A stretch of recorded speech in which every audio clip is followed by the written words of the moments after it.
Good evening, everybody. Welcome to the January 21st Town Council meeting. I would like to remind everybody at this time to please silence your communication devices, cell phones, or others that you might have in your possession this evening. And I'd like to ask the clerk to call roll. Thank you and good evening. Councilmember Diane McNutt. Here. Councilmember Barbara Spector. Here. Councilmember Joe Przinski. Here. Vice Mayor Marcia Jensen. Here. Mayor and Chair Stephen Leonardis. Here. At this time, I'd like to invite Alexandra Fox up to join us to lead us in the Pledge of Allegiance.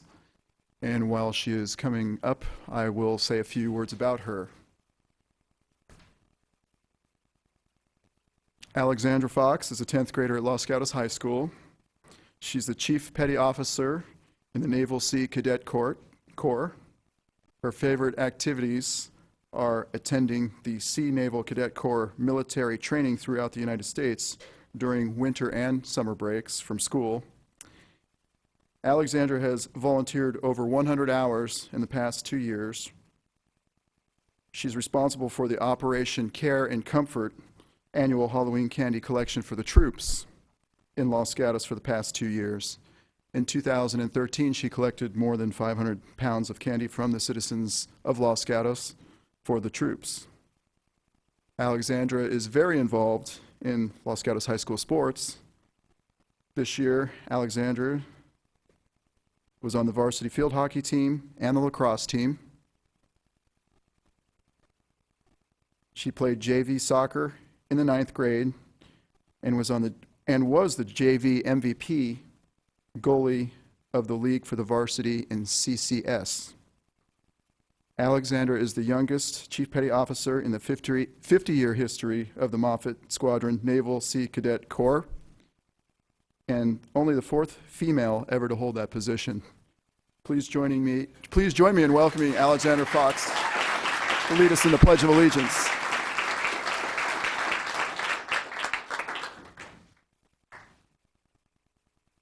I pledge allegiance to the flag of the United States of America and to the republic for which it stands, one nation, under God, indivisible, with liberty and justice for all.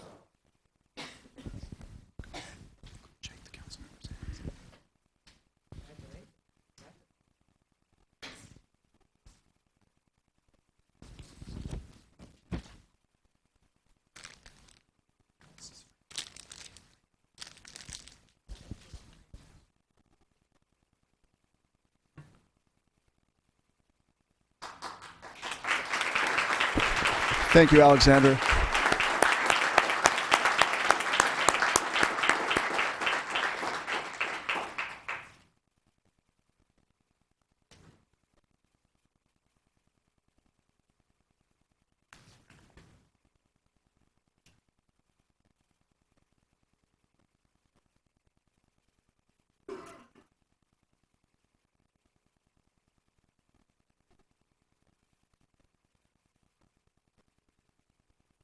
Next on our agenda this evening is we will be presenting some commendations to commissioners who have served the town of Los Gatos faithfully in the recent past, and they will be stepping down, moving on to other endeavors. I would like to invite down to join me at the podium this evening all those commissioners who are in attendance who will be receiving an award, and I will go through the names of those commissioners.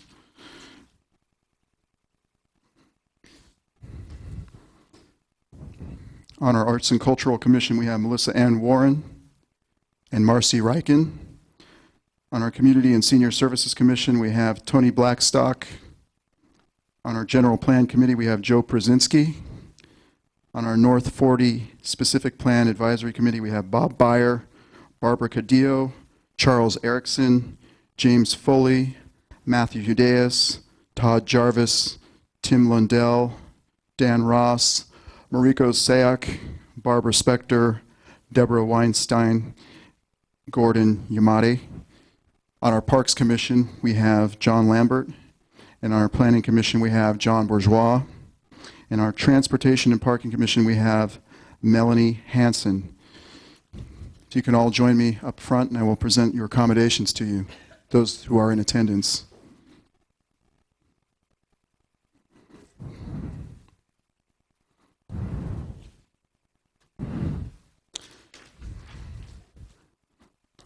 going to read the text of what the accommodations say for one of the commissioners.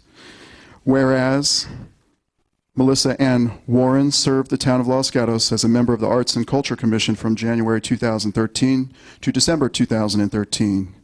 Whereas during this period, she unselfishly contributed her time, energies, and capabilities to the Arts and Cultural Commission. And whereas Miss Air Warren served for 1 year as a Arts and Cultural Commissioner, and whereas the town of Los Gatos feels that such outstanding public service deserves special recognition. Now, therefore, the town of Los Gatos, the town council of the town of Los Gatos does hereby render with special appreciation accommodation to Melissa Air Warren for dedicated public service to the town of Los Gatos and its residents. And they're all dated January 21st, 2014, signed by all of the town council members. So I will be giving those to those who are in attendance here. And Tony Blackstock is not with us. Joe Przinski. Thank you, Joe.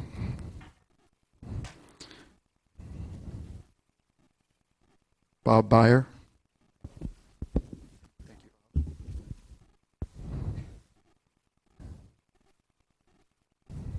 Charles Erickson. Thank you, Charles.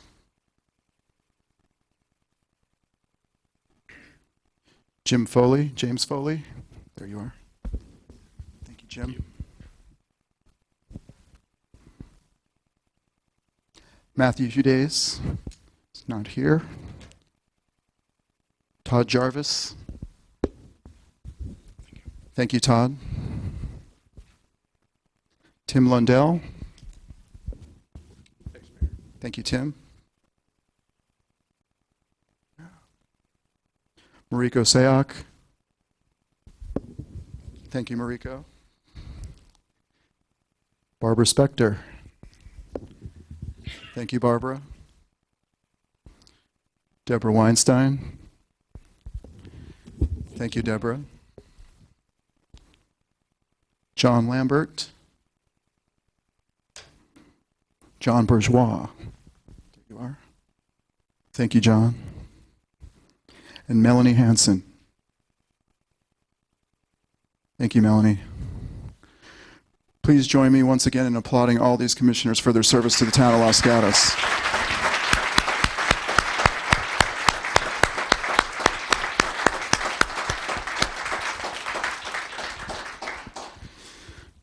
Next, we are going to honor, you guys can go ahead and take a seat and join the meeting.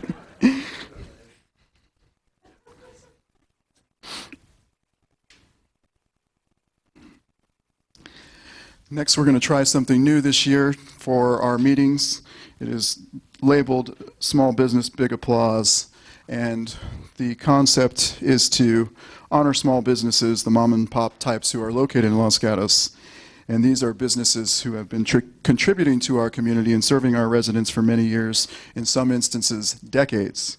And essentially, we're just acknowledging them, their presence, and saying, thank you for choosing Los Gatos. Thank you for serving our residents. Thank you for remaining in business through tough times, through good and bad, and choosing to stay with us because we know you have other choices out there. And the first one to be honored this year is Robertson Publishing. And Robertson Publishing was also known as ProColor in the recent past. I'd like to invite the owners to come up and join me here at the podium.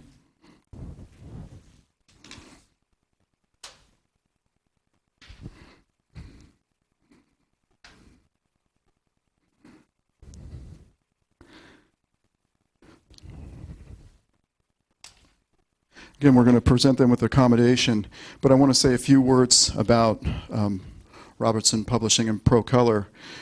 A few years ago during the Great Recession, they were inspired by a movie they saw on television. They got that inspiration from the movie Meet John Doe, starring Barbara Stanwyck and Gary Cooper. And in the movie, I'm not going to go into the whole details, but they saw somebody doing something randomly good for the community to help out others.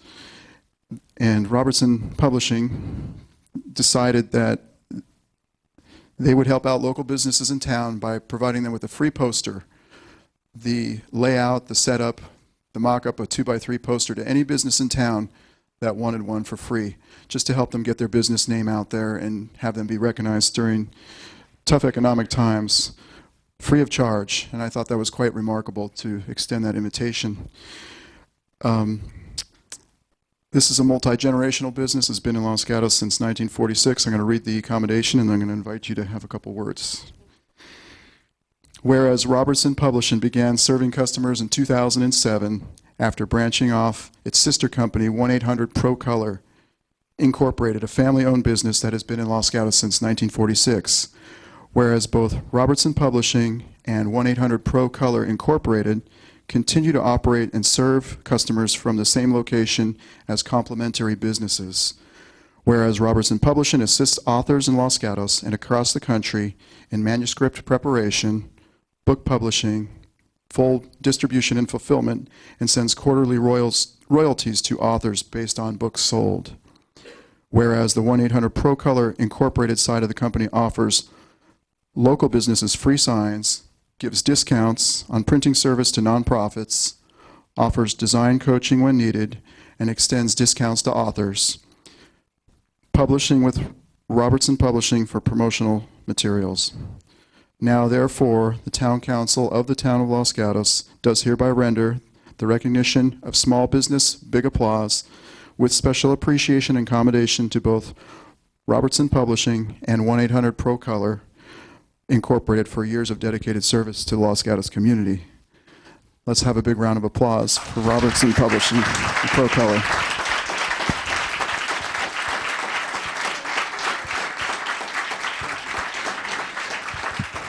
Thank you so much for coming in, and I'd like to invite you to share a few words, if you'd like, about your business. Okay. This is a little, we didn't know we were going to have to speak. But we've enjoyed helping people in this town and being part of the community. And Jonathan's been here for ever. Started as a young man, a young little boy with his dad. And sister, my sister in the front row there. And a sister here. She was instrumental. Right. But we've interacted with a lot of people in this community. The publishing side has helped over 40 local authors get their books out there. And Jonathan, what do you have to say? Anything? Not very much. The business started a long time ago, and we keep moving and jumping and hopping and changing gears. And we started out as a sewing machine company, became an office equipment company. I have people call me up and ask me where they can get a typewriter ribbon. I do, or where they can get it fixed. You know, it just goes on. But anyway, we really, really appreciate this. We do. It's nice to be, to be awarded or just say thank you for something. And we do our best to help everyone in town. So. Yeah. Well, thank you, and thank you for continuing to serve our community for so many years. Another round of applause for Robertson Publishing.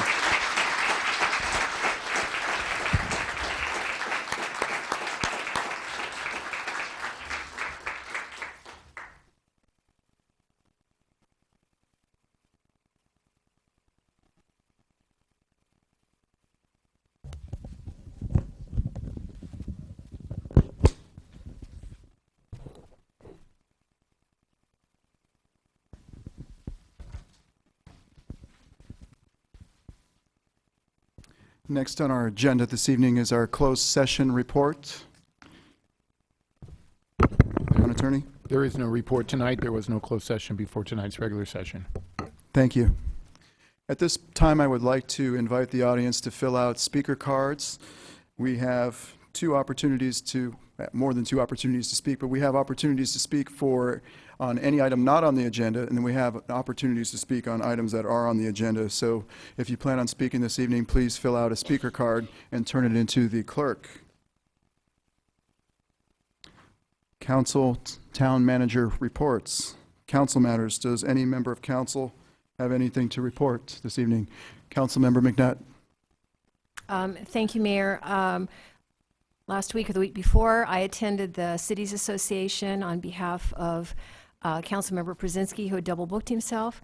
And there was a really interesting presentation about Mid-Peninsula open space, its 40-year visioning process that it's going through, and also a report from the county on prison realignment, as well as some other items. Thank you. Councilmember Spector. Thank you. This past week, the Vice Mayor and I had the first ad hoc committee meeting on plan developments. Vice Mayor.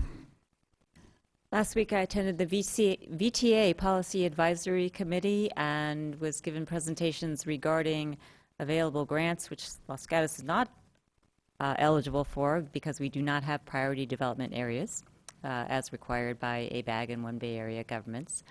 And also a presentation on anticipated or hoped for toll lanes to alleviate some traffic issues on the highways around the area where either lanes would be redesignated or added in particular highways, and some of those lanes would be for pay. Councilmember Brzezinski. On December 18th, I attended the Metropolitan Transportation Commission meeting, and also on January 8th, the January Metropolitan Transportation Commission meeting. At that time, we discussed some of the things that the Vice Mayor indicated related to the awarding of monies and grants for One Bay Area, and also the question of the hot lanes that are proposed for Highway 85 and Highway 101. And then the January 9th Board of Directors meeting for the Valley Transportation Authority. And at that time, we outlined the 5 different projects VTA, the new VTA General Manager and CEO, Nuria Fernandez, has for the transportation enhancements to the valley that are proposed for this particular year. Thank you. I also had the opportunity to attend the West Valley Sanitation District Board of Directors meeting on January 8th, where we discussed general business. Next is our consent calendar. I'm sorry. Thank you. Next is manager matters. Yes. Town manager. Mr. Mayor, members of the council, 2 items to report.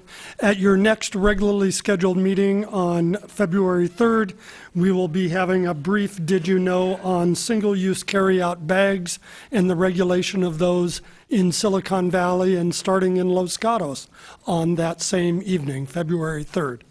Also, the town received an official communication today from the YWCA that I'd like to read to the council in part. The YWCA Silicon Valley is celebrating 30 years of honoring executive women.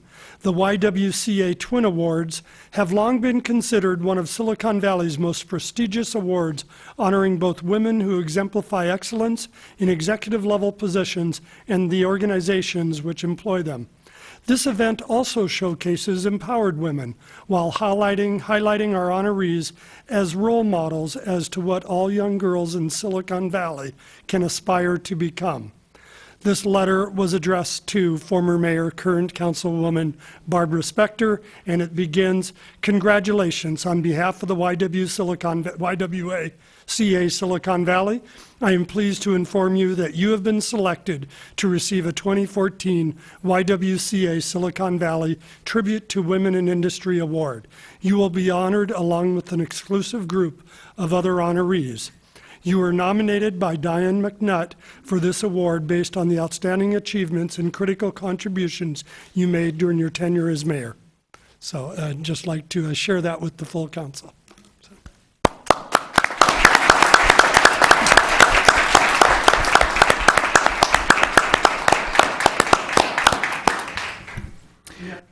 That concludes staff report.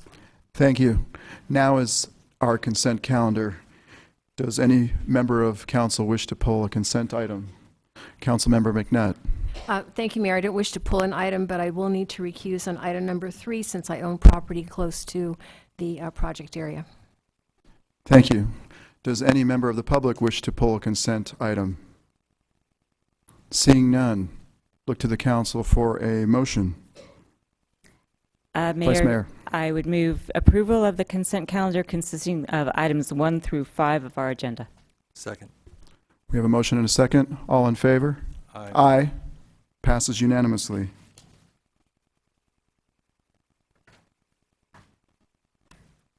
I'd like to again remind those who are in attendance tonight, if you'd like to speak, please fill out speaker cards. We're going into our verbal communications. And we have 3 cards. The first is Erica Goss. Please come forward.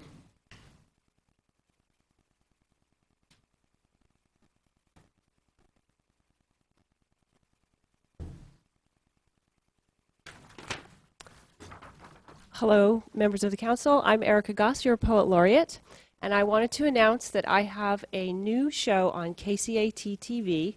It's airing this week. We've already filmed 2 episodes, very exciting episodes, and it's called Word to Word, a show about poetry, and it's intended to be interesting, fun, educational, and it will spotlight local poetry and literary events that are happening in the South Bay and in the Greater Bay Area. So I believe that this week, every day at 9 a.m., the first show will be showing on KCAT, and if you have Comcast, you can watch it that way. Those shows will be rebroadcast on YouTube and other ways to watch them later. It will be a monthly show, and I hope that everybody will tune in and watch, and please send me your suggestions at ericagoss@comcast.net. Thank you so much for your support. This is a wonderful town to be your poet laureate for. Bye-bye. Thank you. Our next speaker is Jeff Loffridge.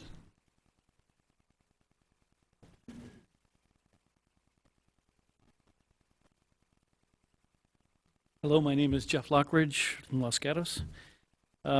So the facts that I see them are big dollar, oh, hold on.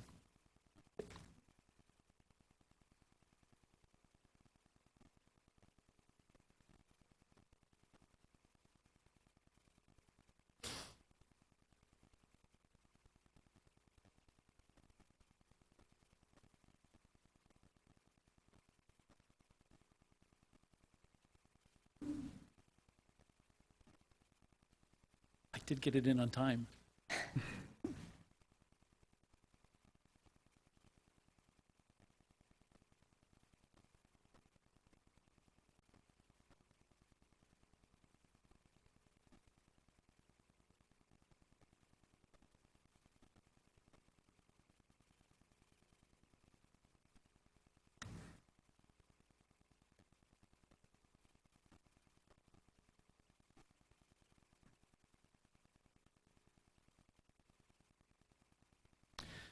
Okay, so the facts that I see them are big dollar developers came into our town and presented a plan for the Albright land that was way beyond what our general plan allowed. And our town council approved it. Concerned citizens who had been watching this process and felt strongly that the town council had made a serious mistake had to step in and bring some common sense to the situation. Common sense and Judge Huber prevailed, and the big dollar developer was forced to get an EIR. Still, this big dollar developer again came back with a plan way beyond our general plan. The Planning Commission voted against recommending this new plan. The big dollar developer enlisted or hired the help of a local resident who rallied her school money fundraising troops based on misstatements of Netflix leaving and no money for schools. Concerned citizens argued that this new version was still way too tall and will also generate a huge volume of additional traffic for an already practically gridlocked part of town. Again, the town council ignored these concerns and approved the plan with a small compromise, again, way beyond our general plan. Concerned citizens once more stepped in to try and fix another town council mistake. The big dollar developer, in retaliation for having another delay, decided to again enlist the same local resident to front an initiative that will, if passed, give the developer much more than what even the town council approved. Modify the town's general plan in the process with no ability for the town to change it for 7 years. The big dollar developer took out several full-page, full-color ads in the local paper as well as a mailing campaign of high-gloss, full-color flyers to the town's residents. The big dollar developer hired an outside firm to gather signatures for a petition, using misstatements about Netflix leaving town and no money for schools as the main reasons residents should sign. Since most residents knew little or nothing about the Albright development, many signed, not really realizing what they were signing. How many would have signed if they knew that the only one benefiting from the initiative would be the big dollar developer? Sign the petition for more money for the schools in town, we were told. Another misstatement. Many of these signature gatherers, when asked, identified themselves as Netflix employees. Netflix did not hire them, the big dollar developer did. Presenting misstatements to the residents to get them to sign a petition that they do not fully understand shouldn't be the way we allow business to be conducted in our town. In fact, it's illegal. Is the town going to allow repeated misrepresentations about the Albright project? And how deep do these misrepresentations go? As one of many concerned citizens, I would ask that we start an investigation into the methods used to gather signatures for this big dollar developer's petition. You have questions, they have answers. We want the truth. Thank you. Next up is Cecil Aniston. Aniston, thank you.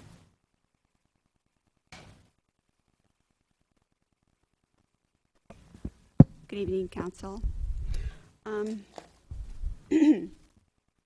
I'm concerned about the administrative processes of the town, and I want them to work.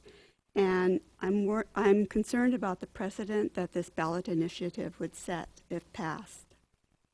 Did people really understand what they were signing when they said, the signature gatherers said, to keep Netflix in Los Gatos was the purpose? Even Netflix felt that they had to respond.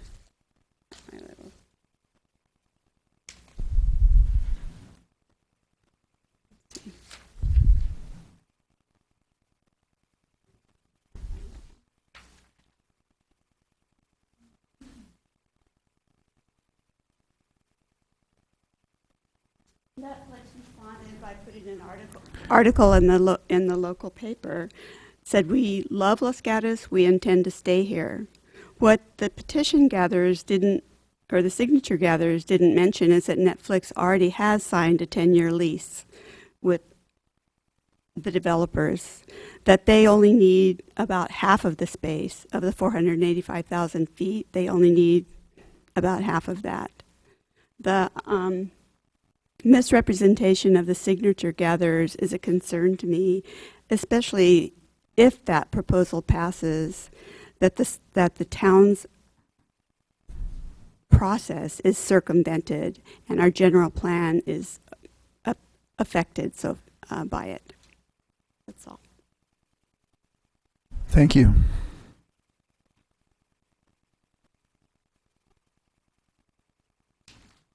Next is Henry Fee. Evening. I'd like to just talk a little bit about guns, but not about Templar. Guns in general, and that is that when we visit all the issues that this pending application has raised and find some kind of settlement to these issues, we shouldn't think of this as a fait accompli. We should think of it as the beginning of this town trying to do something to make our community a little bit safer. And the Californians took the initiative. The state legislature passed a number of safety gun regulations. Unfortunately, Governor Brown is looking at a future run for a second term and chose to veto the will of the people. I think that some of the issues that he vetoed would not be considered sacrosanct. We should visit those issues and consider passing them here. And at that time, I would also like us to review Measure C that the Sunnyvale City Council had the courage to move forward with, and which tried to stop some of the end runs of the very powerful lobbying interests on the other side. Thank you. Thank you, Mr. Fee. That's our last speaker card for verbal communications. We're moving on to public hearings. We have hazardous vegetation and weed abatement, and we're looking for a staff report provided by Matt Morley, our Parks and Public Works Director. Thank you, Mayor. Thank you, Matt. You have the report, I think, in your packet, no further report from staff on this particular item.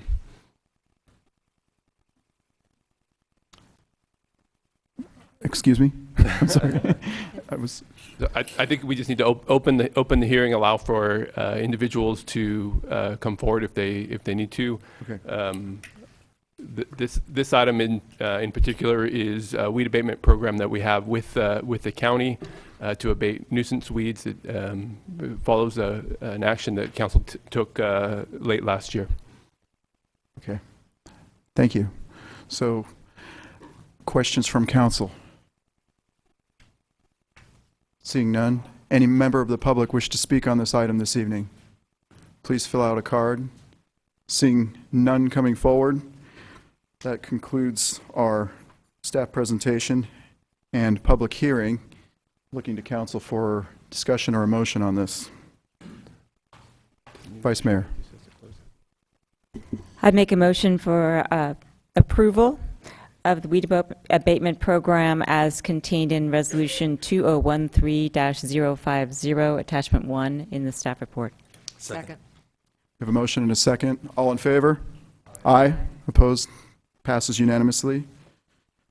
Moving on to item number 7. Public hearing to consider a regulatory firearms dealer permit application for an existing firearms dealer, Templar Sports, pursuant to Chapter 14, Article 8 of the Town Code.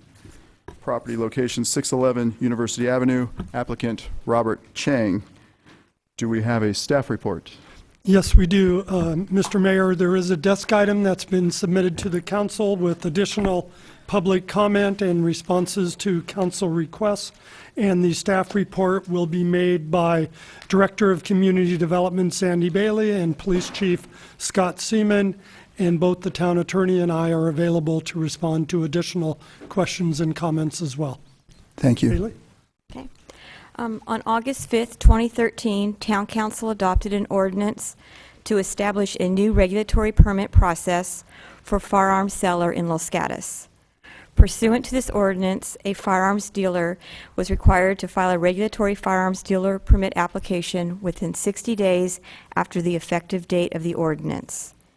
The ordinance went into effect on September 5th, 2013. Therefore, Templar Sports is required to file an application no later than November 4th, 2013. A regulatory permit application for Templar Sports was filed on December 6th.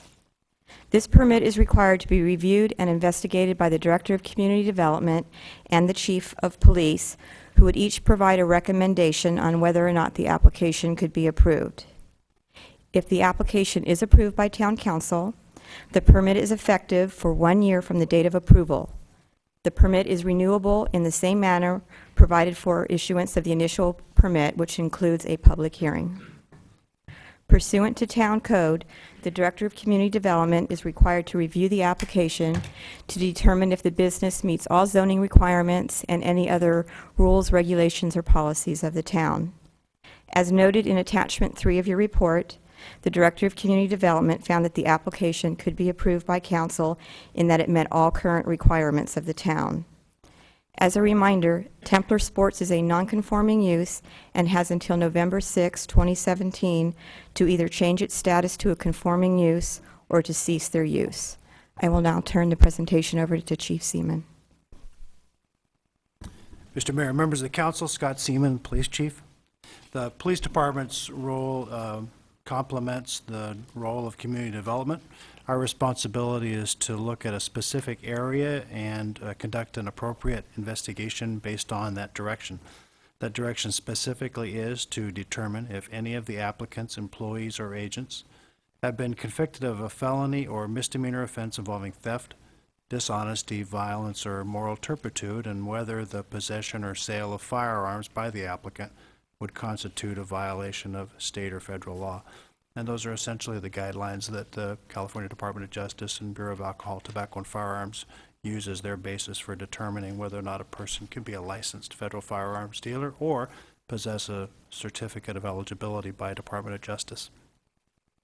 We conducted a several-step process to conduct that investigation. The first is, just want to acknowledge that state law carefully controls the release of criminal history information, and that's what's called for in the direction that the police department was given. We're not allowed to use our existing systems to do our own inquiry, so the established process is what the community and others may be familiar with called LiveScan, and that's a computerized fingerprint system that has a direct linkage to the California Department of Justice, and it's what's used to certify realtors and school teachers and people who are volunteering for community organizations to determine what their criminal history is. Those returns come back to us. They're vetted through the California Department of Justice and also the state's Bureau of Firearms. All of the individuals who are comprised in the application, that's 2 principals and 10 employees, were run through that system. And those returns came back. They came back incrementally, but we were able to actually expedite the process to meet today's deadline and get all returns in. In addition, that system scans for mental health history, and it's a delicate area of background investigation, but we were able to determine whether or not there were any issues that were present with regard to mental health databases.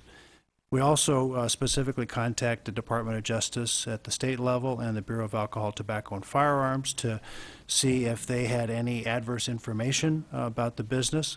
And the reports from ATF, Alcohol, Tobacco, and Firearms, were that there were none. The report was the same through DOJ, but upon our call to them, they initiated their own site inspection. And they did that this past Saturday. That item is specifically addressed in the desk item that you have before you. While they noted that there were very minor irregularities, they put that in the context of what they see across the state and did not see that that was unusual. In fact, they said that the business was well run. We did an internal records management system and computer-aided dispatch search, utilizing other databases as well, for calls for service at the business since the last date of application, and there were none. And we also conducted our own site visit. We did that last Friday. We confirmed the facility operates as depicted, and our focus was really on quality and process control and also the security system. And we determined that it has sufficient security measures in place for retail firearms. So on the basis of all of those investigations and against the criteria that council established in the ordinance, I recommend that the business license or the permit be issued. We also looked at one additional area because council has within the ordinance 14 areas specifically for denial of a permit. And some of those areas touch into information that the police department might see through our investigation because they deal with violations of the law. We looked at that. We did find that there was one instance relative to item 5E of that series of grounds for denial of the permit that relate to possession for sale, transportation, and use of a controlled substance as defined by the California Health and Safety Code. Marijuana is part of that. There's one employee who has a misdemeanor conviction for possession of less than an ounce of marijuana. On the basis, again, of the totality of our investigation, I find nothing that, from our perspective, precludes the issuance of a permit, and the police department recommends issuance of the permit. Beyond the investigations and recommendations mandated by ordinance by the Director of Community Development and the Police Chief, as you've just heard, there are specific grounds for denial for the council to consider following a public hearing. And a public hearing is explicitly called for as part of the ordinance, and due notice was given for this public hearing above and beyond what was required by the ordinance. In the staff report, staff also provides information on those grounds for denial, discusses the indemnification agreement, the late application filing, the business license tax payment, and potential additional conditions of approval for council consideration beyond those that are specified by the ordinance. And as a reminder, any additional conditions of approval need to be determined by council to be reasonably related to the purpose and intent of the firearms section of the town code and public health, safety, and welfare. Today's desk item in more detail provided additional information regarding the application that has been redacted pursuant to confidentiality restrictions at the federal, state, and local level. It has provided additional detail on the conditions of approval and options for consideration of a penalty for the late permit filing. And then, as the chief mentioned, provided a brief update on the DOJ investigation last week, as well as two additional public comments. That concludes staff report. We can answer questions before you proceed to the public hearing or after. Thank you. I'd like to look to council for questions, disclosures. Vice Mayor. I have a couple questions. Can I ask? Go ahead. Yes. The first, Chief Seaman, thank you for your report. I was curious with respect to the DOJ investigation on January 19th. You indicated, and the report indicates, that there are what's being termed minor irregularities. Our permitting scheme looks at security, record keeping, setup of the business, etc. Can you tell me more specifically what those irregularities were? Because I'm not comforted to know that it's better than a lot of firearms dealers in California. Thank you. The specific information that I received from the chief of the Department of Justice through the Division of Firearms said that there were minor regulatory violations, and its parentheses, did not get paperwork on a handgun safety certificate, no right thumbprint, released a few firearms without an approved firearm safety device. And his remarks to that were there was nothing out of the ordinary as compared to other firearms dealers around the state. Thank you. The Los Gatos Police Department visited the site on January 15th. I'm assuming that there were other visits. The permitting process allows police to come in and inspect various records and documents or look at security throughout at any time they wish. I just want to know if that happened, other than January 15th. We have not done other inspections. We have been in the business to follow up on just items of conversation or issues that have come up periodically between their dealings in the town around firearms. However, that was our first inspection this year, and we did do an inspection or a site visit when they first opened. And finally, Todd Fleming is still a member of the Los Gatos Police Department? Yes, he is. Thank you. And I have one question for Mr. Schultz. The application that you kindly provided for us, thank you, the redacted application, I should say, had a cover, what I'm going to call a cover memo, where the applicant indicated that he was not, they were acknowledging our permitting process but not conceding its legality. So my question is, where does that leave the council as we go through this process in determining the completeness or the effectiveness of what we're doing vis-a-vis an applicant who is not really indicating that they're subject to the process at all? Certainly in regards to the application process, he has supplied us with an application and is here tonight to pursue that application. So from a legal standpoint, we should move forward with either approving or denying the application. That's that first issue, and he's here, and we're conducting the public hearing in that sense. Even if he had not raised that issue in his opening letter at any time, an applicant can always challenge the application of an ordinance in front of the council. The second issue, though, that I do take issue is with the indemnification language, where he's actually has to enter into a written agreement and is placing a reservation of rights on that, and that's a separate issue, one that I think that we do need to straighten out and make certain that's clear. But as to the application and whether he believes he needs to go through this process, he has submitted his application and he has submitted his fee. Continue. One final question.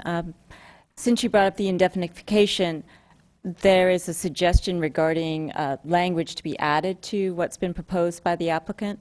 And assuming I don't know what position the applicant is going to take, assuming that the applicant does not wish to change what's in front of us, can the council impose a condition requiring different language and then leave it to the applicant to decide whether to comply or not? Yes. Thank you. Further questions from council? Seeing none, I'd like to take this time to open the public hearing and remind those who are going to be speaking on this item tonight to fill out a speaker card. When you come to speak, if you're tall, please pull the microphone high. If you're shorter, please pull the microphone lower. And you have a total of 3 minutes. The green light means go, the yellow light means you have about 30 seconds left, and the red light means stop, just like a traffic signal. Please come and tell us where you're from and what your name is, and be respectful. And thank you for considering that in advance. If you have items that you want to hand to the clerk to put on the overhead, please feel free to do so. I would like at this time to call the applicant forward to speak. You have 10 minutes. Good evening. My name is Robert Chang, and I am one of the principals for Templar Sports.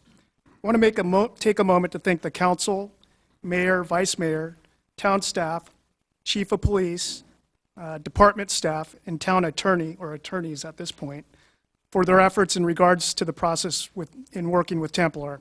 We know this has not been simple, nor without passionate discussion. We hope we can continue to work with the town so that Templar will continue to operate in accordance to all local, state, and federal laws as it has over the past year. Templar here is tonight to complete the public hearing process regarding our application for our firearm dealer permit. We hope supporters, as well as those who do not agree with our business, will be cordial and respectful throughout this process. In the past, Templar was accused of selling gunpowder, automatic weapons that fire thousands of rounds per minute, assault weapons, destructive devices, and many other things that were flat out false and untruthful. We hope that the dialogue in this process is based on fairness, truth, the facts, and details that are being discussed in our firearm dealer permit application. Before this application process was enacted, Templar wants to remind everyone that we voluntarily provided substantially identical documents to the town and council in 2013. Fast forward 1 year in which we have been in operation in Los Gatos, and Templar has been a positive business member in the community. Even though we have been in business for only 12 months, Templar is engaged in retail sales in compliance with local, state, and federal laws, illustrated by positive full audits by the Bureau of Alcohol, Tobacco, Firearms, and Explosives, and the California Department of Justice Bureau of Firearms. We have served thousands of customers, from the beginner target sports enthusiasts, families who wish to learn about fishing and angling, to the most experienced law enforcement officers. Templar Sports has donated thousands of dollars of product and services to local target sports groups and charities, as well as worked with the local Boy Scout troops in association to their Target Sports Merit Badge program. We have conducted hundreds of handgun safety certificate tests and compliance demonstrations, illustrating our commitment to educating the public in safe firearm handling. If it were not for some of the town zoning rules in regards to educational instruction, we would be conducting more expansive classes to ensure a safer community. We also conducted hundreds of private party transfers, PPTs, in accordance with state and federal law. A PPT is a lawful transfer of a firearm from one private individual to another, requiring a background check of the seller and buyer and a 10-day wait. Many of these laws were changed, and many of our new customers were unaware of these requirements, but Templar served as a community resource to execute these type of transactions. We would also like to address the issue indicated in the staff report in regards to the timing of our application. From the inception of the business, I have been the primary person overseeing the regulatory issues, permits, and licensing. At the time when the town passed the permit process, I took a leave of absence for personal family reasons. If anyone has ever had to deal with terminal illness of a friend or family member, I've been dealing with that for the last year with somebody. The permit process was delegated to our management team, and there was some misunderstanding and misinterpretation to when the application was due. In addition to the missteps we made, there were problems with the town's application process, which is totally understandable, as this was a new process to the town as well. For example, number one, the town code application did not specify how we were to submit fingerprints, a live scan, DOJ, or ATF cards. Number two, more importantly, a complete absence of any policy by the town in regards to what part of our application was confidential or public record, or subject to a Public Records Act request. This is not a small matter because we do run a firearms business and sell ammunition. Security is a huge element to our business, our staff, and the community. In early 2013, we voluntarily submitted details that were supposed to be redacted, and they were released to the public. One day later, I received a death threat at my place of residence, and it was surmised that the person making the threat obtained my address through that release. Being a new process, we hope Templar and the town can work in a positive direction so that we can continue to operate at our current location. We're happy to answer any questions, and do have our legal counsel, Don Kilmer, present for any details beyond my scope. Again, I thank you for your consideration, efforts, and time. Thank you. Is there any questions from council? Vice Mayor? Mr. Chang, your application was filed on December 6th. The problems that you recited with respect to the town and the confidentiality, those were discussed and determined after December 6th, correct? Correct. Once I came back into the picture with the business, because I was on leave, there was confusion because you guys were still having a town meeting about firearms dealers and land use regulations on October 7th. So it was our understanding that the way it is explained to us by town staff at one point, like the original ordinance, it would be read and then approved, and then there would be another 30 days reread, and that would be a 60-day element. Our belief was, or thought was, that since we didn't know what the regulations were going to be and they're part of this process, how can we apply to something and agree to it if you didn't have the regulations fully in place? So that was kind of the misunderstanding of my management staff. In my leave of absence, they were looking at that thinking October 7th, which would be November 7th, December 7th. And that's why that was the misinterpretation of that, because they didn't want to agree to something that, like I said, was incomplete. It's like trying to get a business loan. You get your loan approved for the amount, but you don't know how long the loan is for or what the percentage rate is. And so they were likening it to that, that parallel. One more question. Go ahead. Mr. Chang, with respect to the proposed indemnity agreement that you offered to the town, are you amenable to any changes to that, your proposal? I would have to ask Don Kilmer, my counsel. That's outside of my scope. That's why we... Is he going to be making an independent presentation? No. Okay. But we have been trying to work with the new town attorney in regards to that. We've been in constant communication since we've initiated this process with Okay. It's a really specific question as to whether or not you'd be amenable to any changes to the proposed indemnification agreement that you submitted. I think we would just have to look at what both counsel were, in terms of what the changes are. Don Kilmer, I guess it would depend upon what the changes you were proposing are. The reservation of rights that we inserted and the specific language with regard to federal preemption on the Protection of Lawful Commerce and Arms Act we think is pretty boilerplate, but we're happy to sit down with the town's attorneys and take a look at any new proposed language.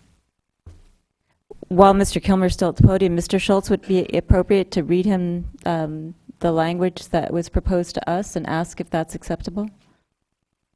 The language proposed would be the exact same language that's in the code section, except it would reserve your right under the Lawful Commerce and Arms Act. So you'd be able to keep your last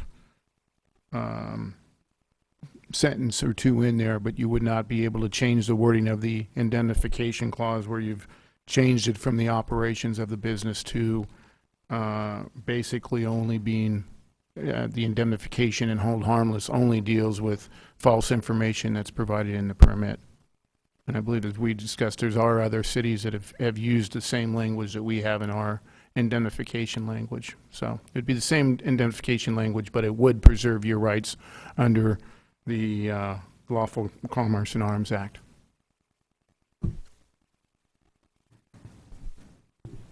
I guess the answer to that is going to be I'm going to have to confer with my clients. We're going to have a discussion subject to attorney-client privilege, and that'll be a business decision of my clients.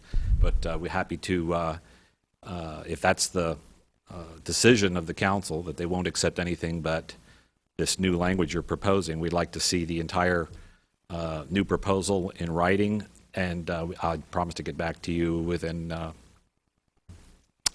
5 business days with an answer, yes or no. Thank you. Further questions? Seeing none, I'd like at this time to have the speakers who filled out a card come forward. First is Wayne Stobie.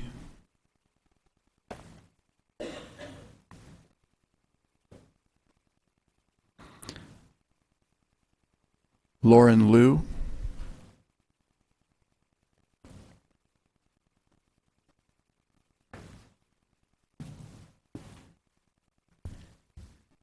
Good evening. My name is Lauren Louie. I live in Morgan Hill. I've been to Templar Sports twice as a customer. I just wanted to share from a customer perspective that when a lot of shops you go into, they're friendly, it's very safe, it's clean and lit, very nice. It's nice to go into a facility that is run very well. The employees are very knowledgeable, and my experience, I did make a purchase there, so there were some tax dollars left in the city of Los Gatos. But again, I just came to support this store. There's a lot of stores that go out of business, and they're kind of in a minority situation. So I would appeal to the town council to allow this business to thrive. And thank you for your time. Next is Alexander Malcolm.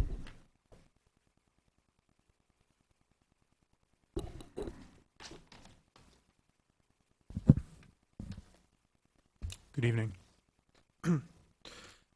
I remember being genuinely surprised at hearing the news that the town of Los Gatos was fighting with Templar Sports, and that the people in this town were harassing a perfectly legal business. I had thought Los Gatos was better than that, and that their government in particular would be better than that. I've heard all about how people were harassing the customers going in and out of the store, and how some people even littered on the property. And then came the meetings, where people got up in front of you and with a straight face accused this business of furnishing firearms to children and illegally selling machine guns. It's particularly sad that people would act this way when anyone could have poked their head into the store and looked at what is quite literally a wall of federal, state, and local licenses, permits, and training certificates for this store and all of its employees. And it's just disappointing. I'd always thought Los Gatos was a little better than this, that if a business that they didn't fully understand opened its doors in their town, they would at least take a moment to learn a thing or two about it before condemning it and acting the way they have. It occurs to me that the only reason we are going on over a year of conflict over this topic is because this is a gun store, and your town is home to many people who live in ignorance of the gun culture in this state. We need to be clear on one thing. Templar Sports being in your town will have no impact whatsoever on public safety. So I'm here speaking to you all this evening in the hopes that you won't decide to retroactively require Templar to seek this permit. It seems like you'd be saying that you're all willing to embrace sort of a mob rule and disregard the rights of a business that bent over backwards to follow the rules as they were laid out, just because a few people had their political feathers ruffled. Thank you. Thank you. Next is Howie Spinner. Please refrain from applauding. Thank you. It makes the meeting go quicker and it gives everybody a chance to speak. Good evening. My name's Howie Spinner. I live on Kennedy Road. I've been a Los Gatos resident for 25 years.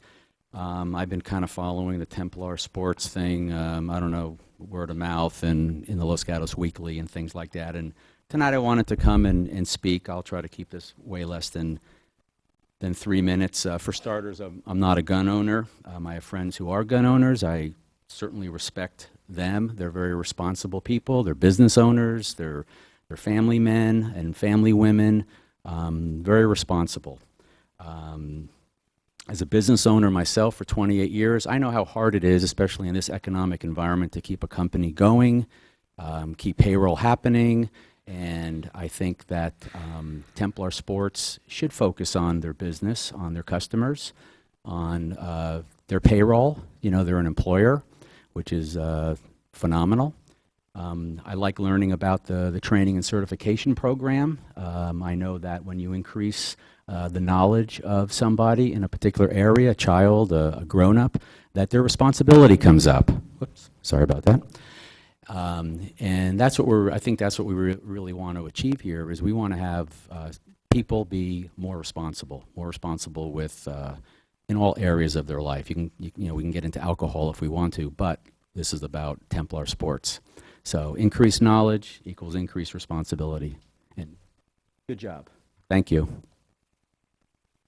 Next speaker is Michael Glow.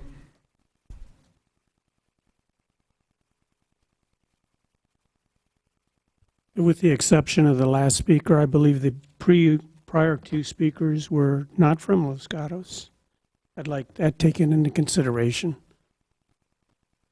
According to the Newtown audience, regulating firearms dealers, if a currently licensed business is found to be guilty of, and I'm not sure the right word, I haven't read the ordinance since it was published online over 2 months ago, but it was something like if they are found guilty of misrepresentation, fraud, or dishonesty, one of those adjectives, I believe, it would be grounds for not renewing that business license. I would like to submit for the consideration of the town council that Templar Sports is guilty of misrepresentation during their original business license application process. As proof of this allegation, I submit the fact that in state and federal applications, the permits or licenses being applied for were under the business names Templar Armory or Templar Armaments. However, for the town's paperwork, they chose the less threatening, ominous, and less ominous name of Templar Sports. It is now apparent that a sporting goods store was never their intent. They are, and always intended to be, a gun shop. To try and pass themselves off as a sporting goods store is as ludicrous as calling themselves a women's accessory store just because they offer pink-colored guns for sale.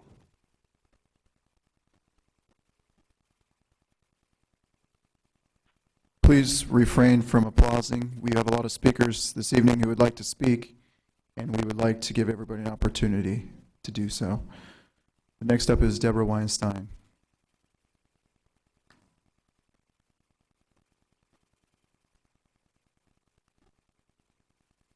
Stein from Los Gatos. Dear Council, thank you for your support of our rights as a community to regulate where and under what oversight firearms and ammunition can be sold in Los Gatos. It's still unclear how the public will be involved in this process.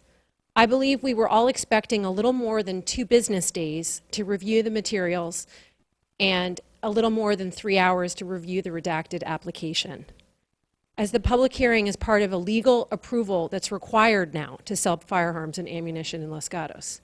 It is for that reason that I request that you consider a continuation on this matter. In addition to this very limited time to review, the public was not given any substantial materials until 3 hours ago. How is that adequate oversight? Regarding specific conditions for approval, to maintain their federal firearms license, the applicant is required to uphold structural security on the premises where the firearms and ammunition are stored and sold.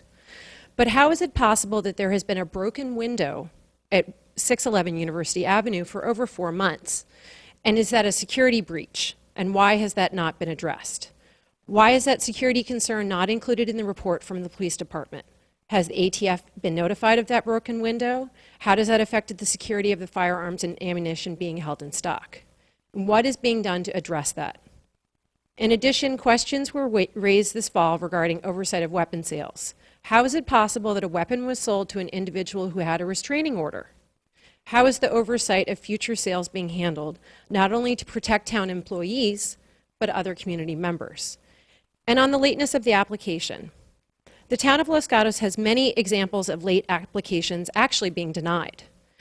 Just ask any parent who has tried to get their child on a Los Gatos sports team after the application deadline. The policy is, in fact, no late applicants accepted, no exceptions. The point is, it's the applicant's responsibility to know the deadline and submit materials according to that deadline.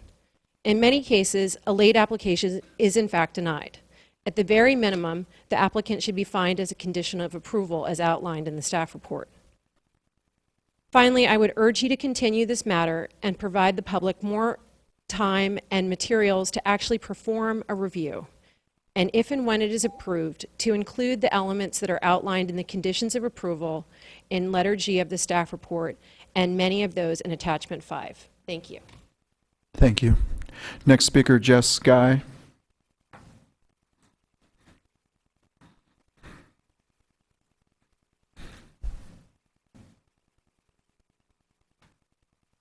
Thank you.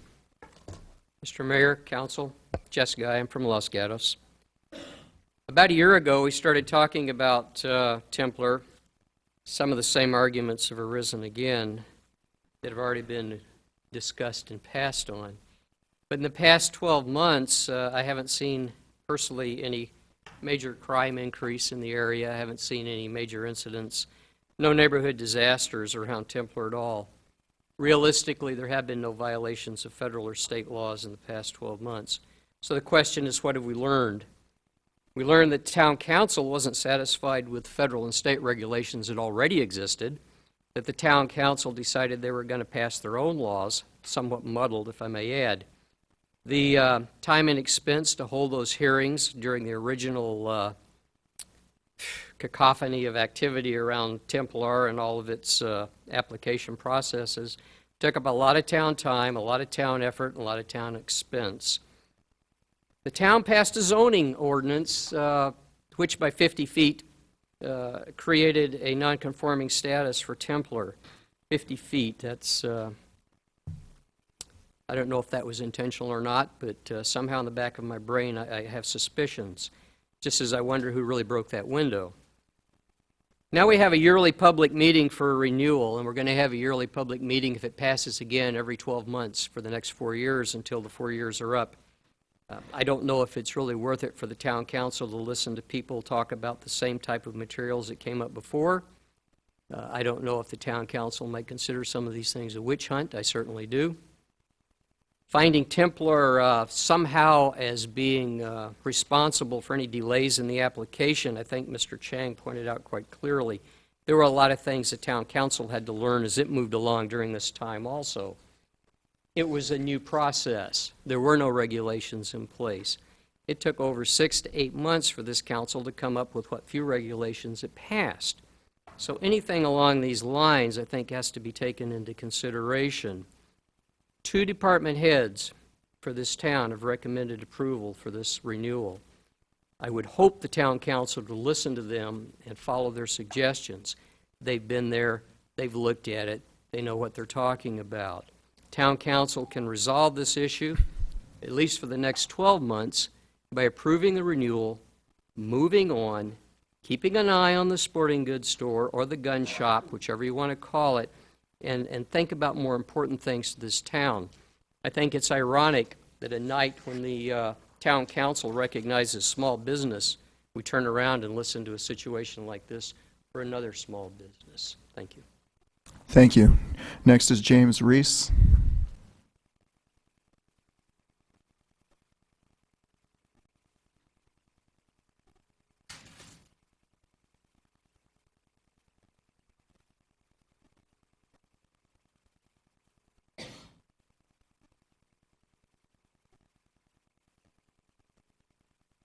Name is James Reese. I go by Jim. It's retired major, armor. Went to Fort Knox, and first 10 weeks was everything a lieutenant needs to know about being a tank platoon leader. Then 2 years, and then 19 active reserve. So I'm familiar with guns. I was on the Fort Knox rifle team for the 2nd year. Every day I went out with an M14 to get better than I was the day before. And I did. I got pretty good.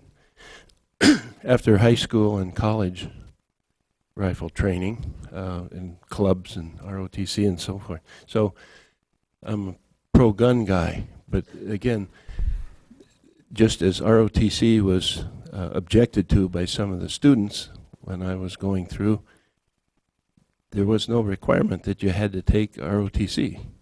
So there's no requirement that you have to buy a gun. So you don't want a gun, don't buy one. Yeah. So, you know, I'm trying to define where the political reality is. As a practical matter, the Constitution says thou shalt not infringe. However, actually, there's a reasonable structure. We do. We can't have an atomic bomb in everybody's garage. Nobody's allowed to have a machine gun. It's a fully automatic crew-served weapon for the most part. So it's not shall a line be drawn. It's like where to draw the line. So, but I applaud the reasonableness which I see has generally prevailed here. There was an extensive report given by the policeman who has a gun with him, just as he's supposed to. But evidently the process is exhaustive. I'm a foreigner from South San Jose, by the way. I'm not a Los Gatos citizen, but I learned of this proceedings and wanted to make my 2 cents worth. So my dad had to get a license to have a liquor store. They had to do a background investigation on him, be permitted to have a liquor store. So that process is appropriate. So there are certain things, but it seems like you've, generally speaking, done your homework, and the application and so forth, a couple of snags, but evidently it's new process, and so it's a joint measure. But I applaud your process. It seems to be a lot crisper and cleaner and just better than San Jose would beat this thing to death for months. So congratulations. Our next speaker is Robert Kugler.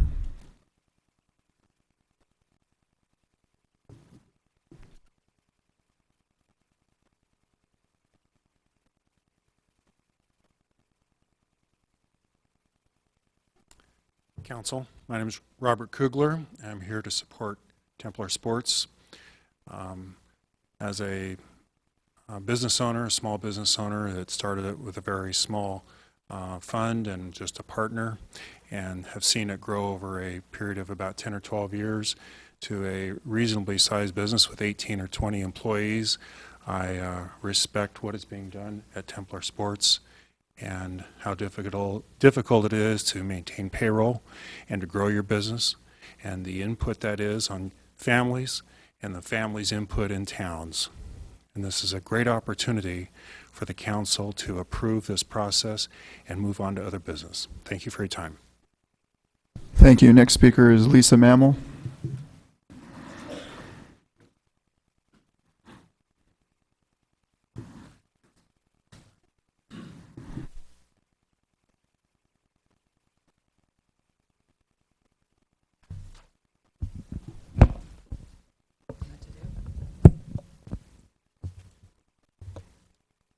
Members of the council.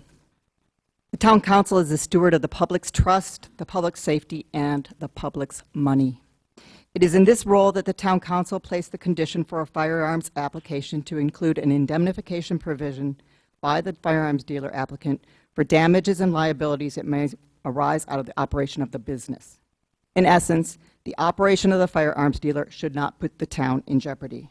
Specifically, the town council requires a firearm applicant to, 1, fill out the form specifically designated for this purpose, and 2, to provide a written agreement to indemnify, defend, and hold harmless the town, its officers, agents, and employees from all claims, losses, costs, damages, and liabilities of any kind pursuant to the operation of the business. Simple enough. However, the applicant here has failed to provide such an indemnification. Indeed, he crosses out the required language in the permit application and offers up a statement instead. But the statement fails to provide a valid indemnification on the face of the writing. It fails in the spirit of the exercise as well. The applicant states in his January 13th letter to Ms. Bailey that it may be tentatively approved by the town attorney. I do hope that that is not the case. The so-called indemnity provision offered by the applicant undermines the first two sentences of anything that follows. It claims that it's offered under duress. The duress is of having the permit approved. This is no duress. If there were duress, then every requirement for a business to operate in this town would be duress. The requirement to have certain hours of operation or noise abatement would be a duress. On the contrary, the town has set forth manners and means by which such an establishment must apply to operate and continue to operate. Of note, such an indemnification requirement is part of dozens of cities in California regulating firearms dealers. The applicant has chosen his wording carefully because a claim of duress might be used to attempt to void a contract. That is, the applicant can attempt to rescind this indemnification agreement. And in that case, this so-called indemnification statement is not worth anything more than the paper on which it is photocopied. It is no comfort for a town, its safety, or its resources. Also, in the first sentence of the statement, the applicant reserves the right to challenge the legality of the ordinance. Therefore, the applicant attempts to state that on the one hand, it is fulfilling the condition and wants the license to operate, but on the other hand, the condition is illegal. The applicant's statement is a charade. It mocks the council and the ordinances. If the applicant wants to operate in the town, it has clear conditions by which it must operate. The conditions were discussed by a special task force, vetted in public, and adopted by the full council and printed as ordinances. Yet in less than a few months, the applicant is failing to abide by such ordinances and mocks the very one that is to protect this town and its resources. The applicant fails to fulfill the application on time, it fails to fulfill the application using the form, and fails to provide the indemnification. Thank you. Thank you. Next speaker is Sandy Decker.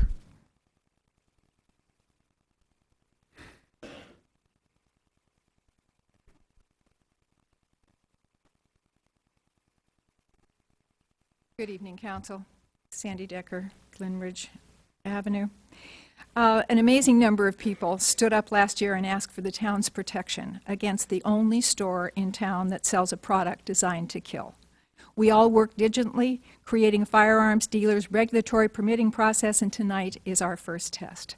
I'm afraid I'm going to have to look to a continuance because I have many questions. With respect to Scott Siemens and our wonderful police force, the permit process unfortunately loses credibility in this community because the investigative oversight falls under the purview of the police department, but one of the principal owners of Templar Armaments is an active duty Los Gatos policeman.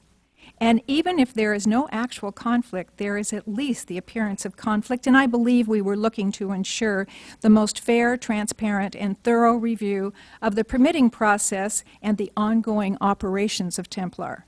It's my understanding that council will have overriding authority over the police department, but who does the investigating? We were told by Mr. Chang initially that Templar would be more than willing to supply arms and training to our police department. Although the chief said that wouldn't happen, it's not included in this particular ordinance, and I feel it should be as guidance for the future. I believe the public should also know what the security measures for this business are and how they are going to be used and how they will be inspected. Who oversees this?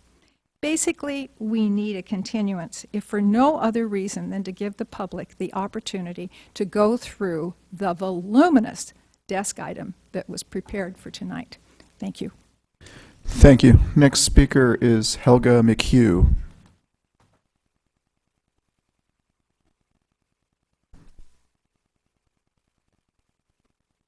Hi, I'm here on behalf of both Los Gatos families in general and also Los Gatos Ballet. Los Gatos Ballet resides across the street and a few doors down. And we drive by as older, younger ballerinas, well, older, they're there every day. We drive by it almost on a daily basis. The window has been broken for months. These girls are between 14 to 16. They see the broken window of the Templar Sports. They're extremely concerned. Their safety, they feel at risk. The ballet studio feels at risk. We have male professional dancers that are their teachers. Some of them blend in, some of them stand out. They feel like targets.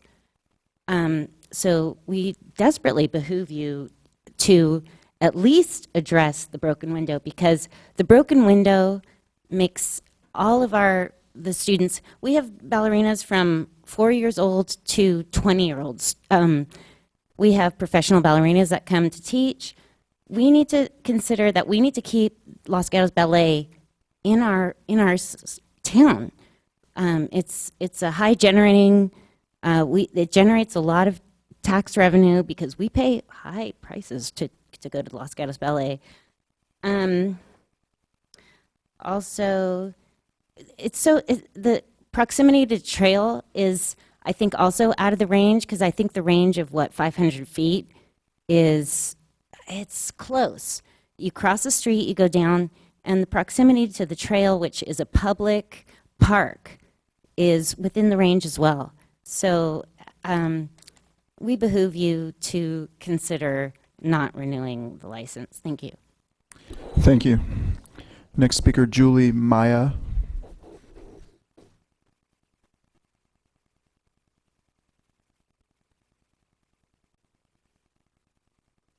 I'm Julie Maya. I've lived in Los Gatos for 24 years.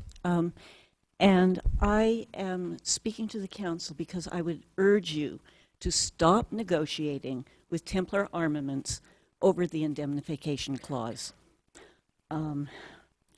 The town council did its due diligence in drafting that indemnification, in drafting the entire ordinance. And for a business to at this point in the process, try to change the ordinance seems totally unfair to the citizens of Los Gatos who depend on you to have done your job when you wrote the ordinance. Lisa Mammal has spoken about how the indemnification clause is completely in accord with clauses that are used throughout the state by other municipalities. Templar Armaments has threatened to sue the town in 3.5 years. There's a videotape that you can watch online if you want to see this threat. In spite of the council's conciliatory decision to grant Templar Armaments 4 years to remain as a non-conforming business, I don't think that negotiating with this particular business is going to result in anything positive for the citizens of Los Gatos. And finally, I believe that we're all aware that the National Rifle Association is suing the city of Sunnyvale because 66% of the voting citizens voted to enact reasonable gun control measures. We cannot allow this Templar Armaments to threaten the town with a suit by putting language into the indemnification that allows them to do that. Why should we allow a business that is threatening to sue the town? Why should we allow it to, why should we grant that business a renewal of its license? Thank you very much. Thank you. Next is Dr. Lois Morrison Keffer.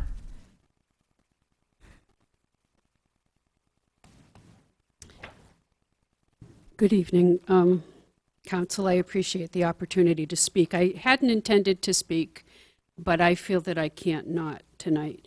I live at 504 University, which puts me in very close proximity to Templar Sports. I have not come to meetings earlier. Like Mr. Chang, I have a terminally ill family member, which has been time-consuming, and other, we all have busy lives. So I have not come tonight. I wanted to come and hear what's going on. I'm also a small business owner in Los Gatos. I'm a clinical psychologist. I have an office right across the street on Church Street, and I love this town. I feel very strongly for the quality of the life in this town, for the safety of this town. My son graduated last year. I think it's a wonderful town for families and for children, which is why I moved here 14 years ago. I don't have anything against guns per se. I know sane, reasonable people who own guns, and that's okay with me.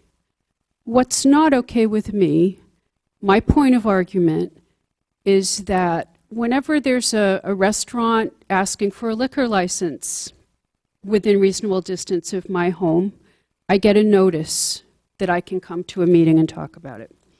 If someone's doing major development or remodeling, I see orange tape, I get notices, I'm invited to come and share my perspective. Nothing like that happened with this. This didn't feel clean. This felt very sneaky. We could conjecture why. It doesn't really matter. I feel like the town of Los Gatos made a big mistake in not inviting the citizens to be involved early. I believe they didn't because they know how people would react, and the answer would have been no. We don't want a gun shop this close to families. I live next door to a family with 2 small children. There are many families in this neighborhood, I'm sure within 500 feet of the gun shop. There's a school nearby. We all know this. This is not news to anyone. I don't think it's a good location for a building that sells guns. And I do resent the fact that the public was not made aware of this. So I would urge you to say no to the application. Thank you. Thank you. Next speaker is Wayne Stobie.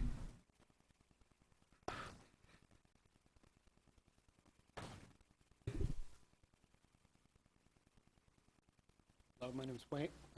Hello, my name's Wayne. Live up on Summit. First off, I'd like to say that Templar Sports, which is a sport, also a way to feed a family, deserves the right to the pursuit of happiness and to, run a business, support employees. Mr.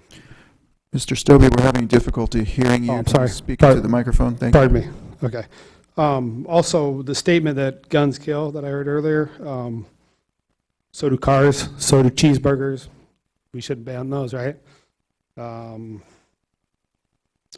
Personally, I think the country would be better off if firearms were never invented, but it is too late.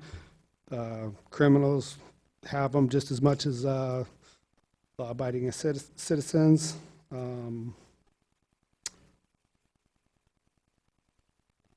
And like the officer mentioned before, LiveScan is a great program that does great things to keep guns out of criminals' hands, but there is a ton of firearms on the streets. You can walk, you can go pretty much anywhere to find a weapon. And California does have the most strict firearm rules. As an example, like the medical marijuana rule against firearms is pretty ridiculous considering you can be drunk and own a firearm. You can have prescription opiates, basically heroin, Adderall is amphetamine, and that's perfectly legal. So I support Templar Sports. Thank you. Next speaker is Linda Swerberg.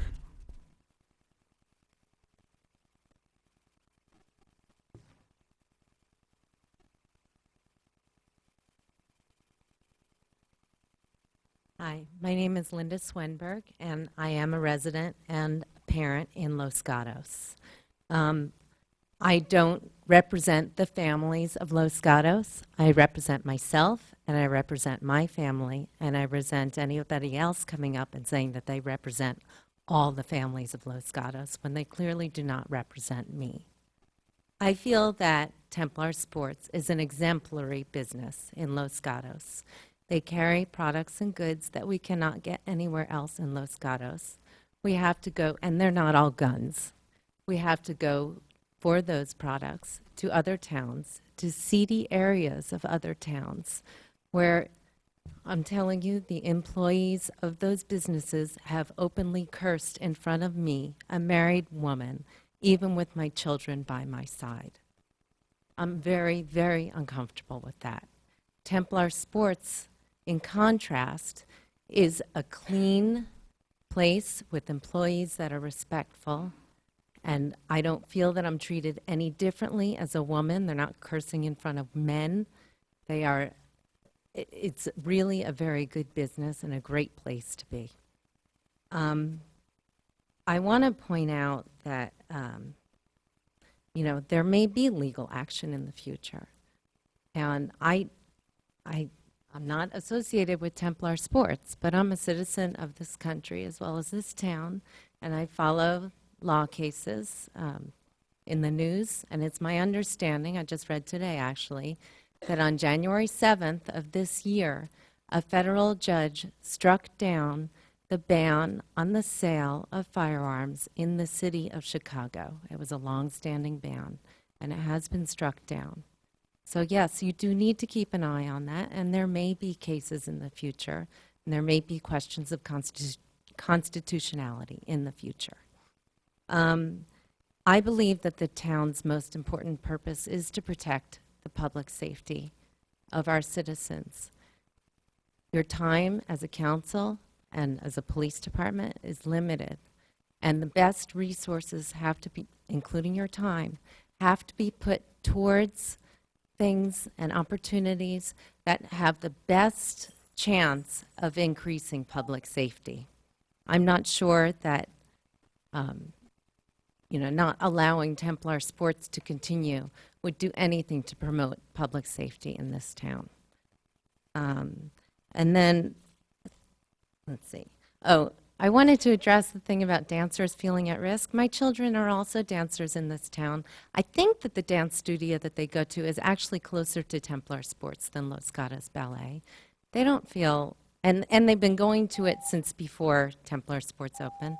They don't feel any greater risk. I have to go now, but I said Thank what I you. have to say. Thank you.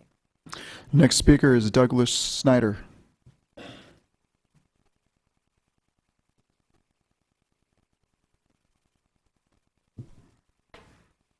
My name is Doug Schneider. I own and run a small business. I have been made aware of a Templar situation on the radio. I've heard the owner, I believe that gentleman sitting there, on the radio a couple times about 6 or 8 months ago, and he seemingly has jumped through every hoop and regulation and always has been calm, cool, and collected and most agreeable even to his critics. I'm no longer a Los Gatos resident, and I cannot quote chapter and verse of all the rules and regulations, but it looks like Templar is being targeted and put under a microscope.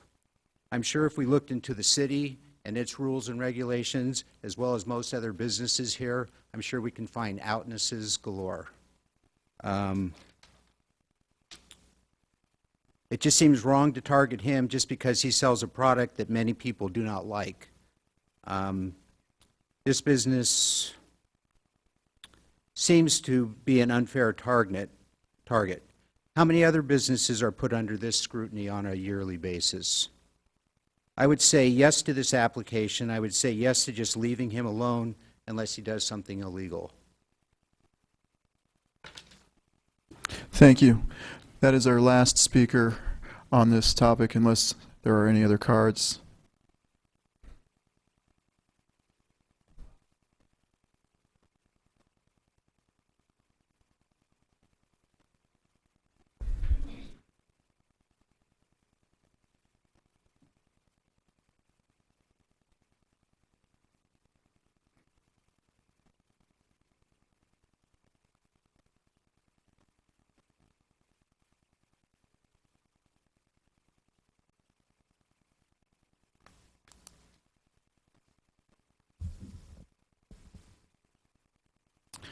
Tim DeClaus. Duclos, yes. DeClaus.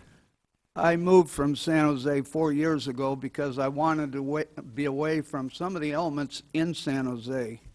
One being strip clubs, which are legal. They operate there. I don't want them in Los Gatos. I don't want gun stores. I'm an ex-Marine, a current Marine, I guess. I had a rifle, M14. I learned to shoot it. I enjoyed it. But when we were through with the rifle range, the bullets went back. They were locked up. I was active duty. There were no rifles to be had in the barracks because they could not trust a trained Marine to control himself in case there was an altercation in the barracks. So we had no access to rifles. I walked guard duty at night, Paris Island, without a cartridge or bullet in the gun. So I'm not anti-gun, but there are certain things that do not belong in a reasonable neighborhood. Strip clubs, I could go out and apply for a legal license to get a strip club, bring it into town, but I don't want strip clubs in the neighborhood. I want a nice, clean, safe environment to raise my children and my grandchildren. Thank you. Thank you. Next speaker is Shannon Suzik.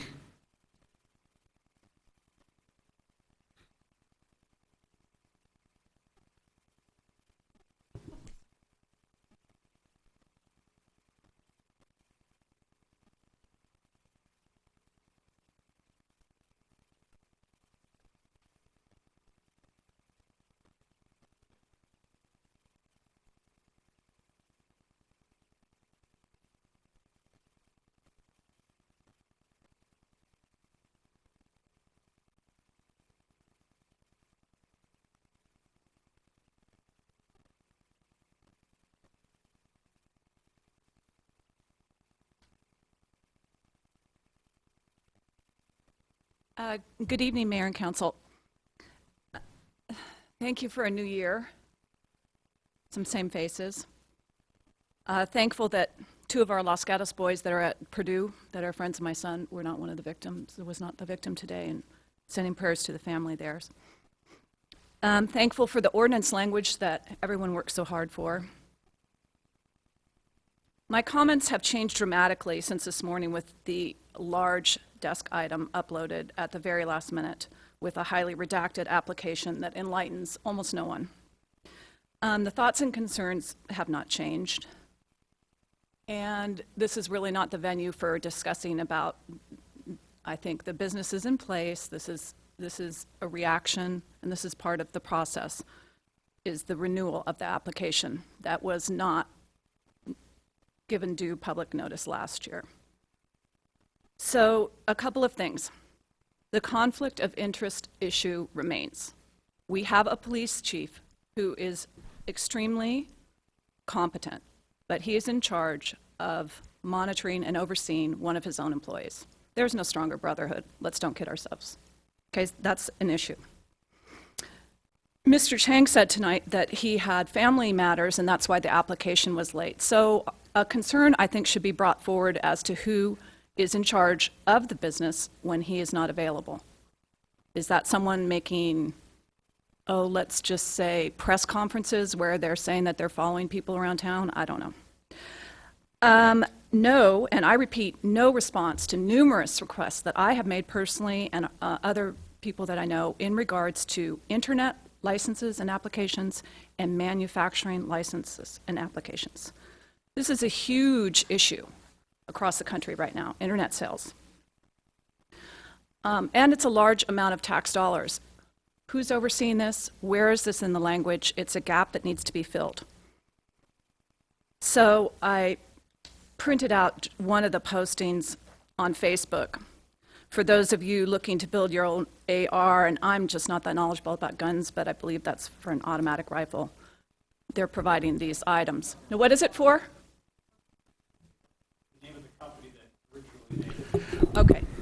Well, then a couple of the other items that I set over there were I also, regardless, items are being posted and advertised on the internet through Facebook and through CalGuns, no longer on their website. Who's monitoring this? Where is our oversight there? So I think those are the 2 points, and the fact that such a large amount of information and inspections were done within the last 3 days. That's not sufficient time for the council, for the public to digest this information and make a competent decision. Thank you. Thank you. That was the last card.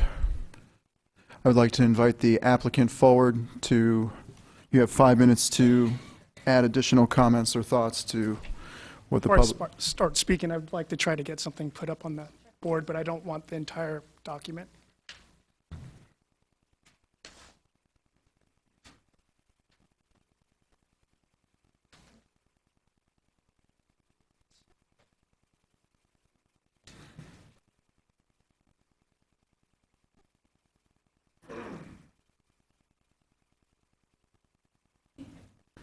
I'd like to just address some of the concerns from the community members and address some of the elements that were spoken tonight. Number one of the reasons why a lot of this information is redacted is that in our security plan, we have some very specific implements in terms of hard physical plant security elements that if we discussed in public, the criminals and someone who would want to do nefarious business against our business would be able to penetrate our business and put the community at risk. So there's a reality here in terms of us disclosing our security elements, what kind of alarms we have, what type of bars we have, where our panic buttons are, where the cameras are positioned, where the mainframe, where the surveillance tapes are kept. Those are things that a bank does not disclose. Any other type of business does not disclose. It's a public safety issue. So I apologize if we can't just open our books and provide that. You have to have good faith in terms of the ATF, the Department of Justice of California, and the police department have fully inspected us, and we're fully compliant to those elements. So to say that it has not been inspected, it has been inspected 3 times or more, and we are more than compliant, and I just want to address that. In terms of our front window, you'll see we did have a crack, but I want to explain, and I'll discuss one part of the security element that I'm not comfortable in doing so, but I will to allay some of the community concerns. There is a crack on the exterior glass, but it's safety glass. It's triple laminate.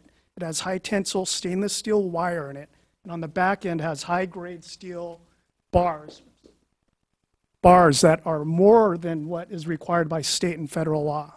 So to penetrate this window, even though it looks cracked from the exterior, it is more than ample and supersedes anything that the state, local, or federal law requires. We went way above and beyond. So I just want to explain that the crack is on this front window. It costs about $5,000 to $8,000 just to replace that window because of the quality of it. And that's what we've put forward in terms of safety and security for our business. In terms of the other aspects, in terms of someone mentioned the restraining order and a firearm inappropriately released to a customer, we did not know at the time that the town had entered into a private agreement with the individual, so her information was not entered into the NICS program. So when we ran the background investigation, it did not appear. The town actually approached me, the police department, and asked me if I would personally contact the customer and see if she would return the firearm, because she had indicated to the police department she would not return the firearm. I actually was able to offer her a full refund and give her a refund not only for the firearm and the DROS fees, in which my company took a financial burden upon that, and the person actually returned the firearm. We were actually commended by the detectives and the police officers that engaged to us to help them in this matter. So to have any kind of element that we did something wrong doing in this transfer, it was the complete exact opposite when you look at the details. In terms of the tax implications or issues with internet sales, everything is ran through our POS system in accordance to state and federal tax laws. So nothing is done, even on CalGuns, it's still ran in accordance to all federal, state, and local tax laws, as well compliant to all the firearm accessories and firearm laws in local, state, and federal laws. So there's no issue there. We were inspected. They look at that. They ask us about those type of sales. We show them how we do it. We show them where we are represented online, what we do on our Facebook. They review it, and they approve it. So there's no anything hidden from the public in terms of, or regards to that. So in addressing that, I just want to really say thank you for the discussion and for listening to us. We hope you approve our permit in accordance to what the Chief of Police and Director of Community Development has made in the recommendations. I think, Don, do you want to comment about the indemnification? We may have some basic conversation because there was some questions for the Vice Mayor. I would like to review this again very briefly offline with the town's attorney, but I think that the wrong version or the wrong proposal that we proposed for the indemnification made it into the staff report, because the January 13th submission in attachment, I believe it was attachment 6, is a letter from Templar outlining the language that was initially proposed by the town, and then on the second page was our modification where the first several lines is our reservation of rights, and then there is a duplication of the indemnification agreement proposed by the town. We do also state that we believe this is under duress. It's not actually an agreement. Our point is that if you're going to pass an ordinance, pass the ordinance and we'll comply, okay, or we'll challenge it when it becomes challengeable. But the problem is that the original indemnification said that we had to agree to it. We were basically saying we weren't agreeing. If you're going to pass an ordinance, pass an ordinance. And then the second portion is that we reserve this right under the Protection of Lawful Commerce and Arms Act. So if I'm understanding the Vice Mayor correctly, that would we agree to the language that was proposed by the town with our reservation of rights to challenge the ordinance and our reservation of rights under the Federal Protection of Lawful Commerce and Arms Act? I think we do have an agreement. We just need to make sure that we don't misunderstand each other on this. But I think that I did notice that there was a difference in what we submitted on January 13th and what made it into the staff report that is before the town right now. It's different. That was an earlier version of what we had proposed. Thank you, Mr. Kilmer. Your time is up. Are there any questions from council? Vice Mayor. Mr. Kilmer, I'm sorry, do you have a copy of the desk item number 7 that was distributed this afternoon that has the redacted application? No, I don't. I'm just curious that the very last page, what we got, hopefully you're going to look at, is titled Indemnity/Hold Harmless Provision, and it's signed by Mr. Chang. My question is that the correct version of what you are proposing?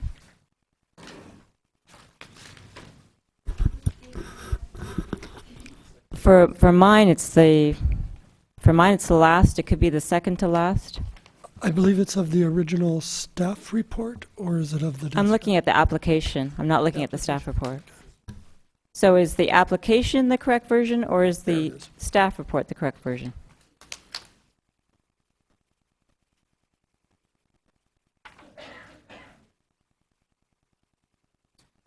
It's actually provided in both. To clarify for the council, it is provided in the desk item in the second to last page as part of the application. It was also provided in the staff report as attachment 4. So the same document was in both places. So my question for you, Mr. Kilmer, is that the correct version of what you proposed? This is what we had proposed, and this is what we're prepared to sign off on. Okay. And to the extent that there is anything that changes in that, as I understood you earlier, you would want to review what that is and take at least 5 days to do that, correct? Just 5 business days, yes, ma'am. Okay, thank you. Thank you. Councilmember Spector. Thank you. So that we're all on the same page, this document to which I believe you and the Vice Mayor are making reference, it's dated January 13th, 2014. That was our submission on January 13th, 2014. That's correct. And it was in the version that we submitted, it was attachment 6 of our supplemental submission, and that attachment 6 was a January 13th letter addressed to Sandy Bailey. The first paragraph says, "The Town of Los Gatos, your original language, my criticisms of that language," and then the last page is the full indemnity hold harmless that we would agree to. All right, thank you. So we're, all, like I said, all on the same page. Mr. Chang, following up with you with regard to the broken window, correct me if I'm wrong. As I understand it, there is a crack in the window, but the window is a very strong, expensive window. In your assessment, the crack doesn't negate its ability to protect your store, and if you needed to repair it, it would cost $5,000 to $8,000, and that's something that you don't want to undertake. Is that right? It is something we want to undertake. It's just we didn't know what the outcome of this whole process was going to be, and to invest that amount of money, if we're going to be denied the permit, then it would have been, DOJ was in last week, they saw it. saw how secure it was and said, that is fine from that, from the outside view, maybe it doesn't look so great. So it's something we want to work with and resolve, obviously. Something So that, you're as think- any business owner, if there's something broken, we want to fix it. So your thought would be that if you got the permit, then it would be something that you would repair?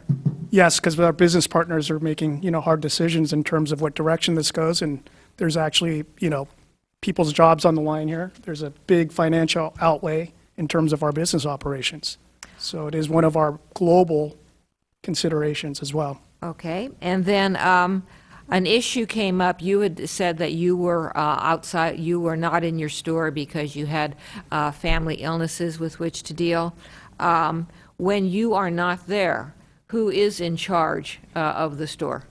Well, we have 2 store managers that are allocated and designated to the ATF to report, like the DOJ and ATF come in and do inspections. They're actually manager employees, so they're held responsibility if I'm off-site, as well as Todd Fleming if he's not in conflict of obviously working off the clock in an approved manner per the police department's secondary employment agreement and permission that he has from the town.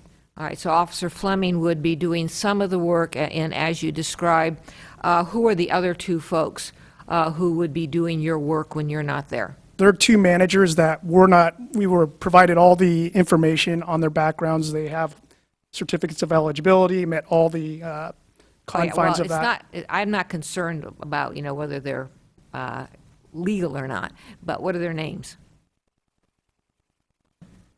That was part of our redacted information in which the town redacted the names of those individuals All right, so for hold sake on, of security. hold on just a minute. Is this something that is redacted information? Yes, it is. Employees have been redacted. Certainly, the employer could waive that requirement of the employee, but I don't think the city should require that. Is the redaction of these 2 people who take Mr. Chang's place something that's legally required to be redacted? Am I misunderstanding something? Yes, there's, under the government code, there's all sorts of requirements of documents that are confidential, and those would include personnel records or privacy information. Including names? And who their names. All right, thank you. And lastly, I understand that you do have internet sales, is that correct? We have internet, what we have is a indication on our website of pricing and everything else. People cannot directly go onto our website in order. They need to call the store and see if it's available item. And then it's actually basically a person-to-person transaction in which we take all the information. Naturally, if it's a firearm, it's done in accordance to local, state, and federal law where it's never sent to an individual's home or anything. It goes to a licensed dealer. That person receives it. They get a background check. It's nothing that is perceived that, oh, you can just buy a gun through email. You can't do that. It's illegal if you do so. So there again, when we were reviewed by the ATF and California Department of Justice, we explained to them the process, and we worked to comply with that. They have chapters on their website as well as compliance elements in the law that kind of direct us in that. So that is another part of our compliance. All right, thank you. No further questions right now. Thank you. I can address the issue of the internet sales a little bit better if you're interested. No, actually, Mr. Chang answered it perfectly. Okay, thank you. Further questions from council? I have a question for Mr. Chang. Has your ownership changed? Originally, there were 3 owners, and on your permit application, I only see 2 owners listed. No, I think in terms of the application process, and I know the town attorney worked with my counsel, under ATF rules, anyone who invests, not necessarily an owner, but invests into a company that entails firearm sales, has to be put on the FFL if it's more than 10% investment. The person that was originally on there, we just gave the chief of police that information because it wasn't necessarily that he was an owner. In regards to your application process, it was asking for information about actual ownership or managing members or the limited liability company, which we are. And with the documents that were provided to you from last year to this year, the only 2 managing members, as indicated, have not changed, which is myself and Todd Fleming. So a follow-up question. The person who has, say, a 10% financial interest who was previously disclosed to council as one of the owners is not an owner anymore, or? It was a kind of a difficult play between the two councils because he's technically not an owner, he's an investor. So it's almost like if I went to a bank, they gave me a loan, that's, a bank. So I wouldn't put the bank as an owner of my company. They're not a party to that. The only reason like I said, you had that information from last year was because it was on the federal firearms license and not on our limited liability documents. Is that name also the name that's on the lease? Correct. Okay. Thank you. Okay. Any further questions from council? Seeing none, I'm going to close the public hearing. Move on to discussion, comments, or motions from council.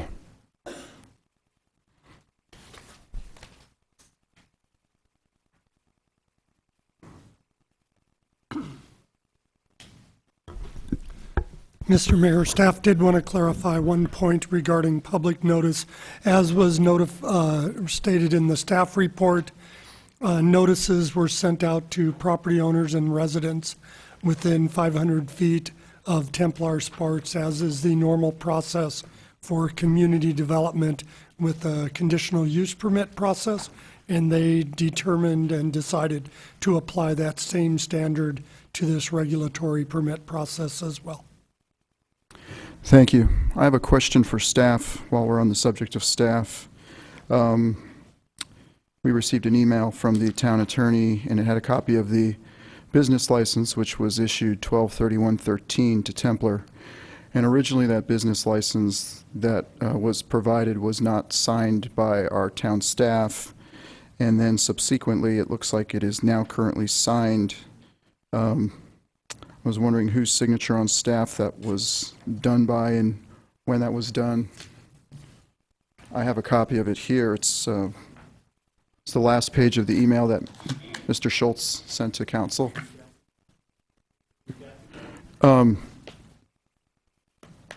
It was in the email that you sent us. There are some of the redacted documents, yes. It's not part of the desk item.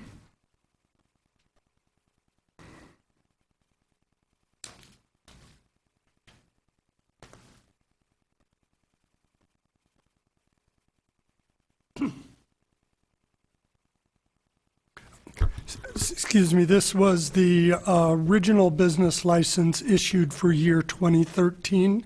As stated in the staff report, no business license for 2014 has been issued. That is correct, yes.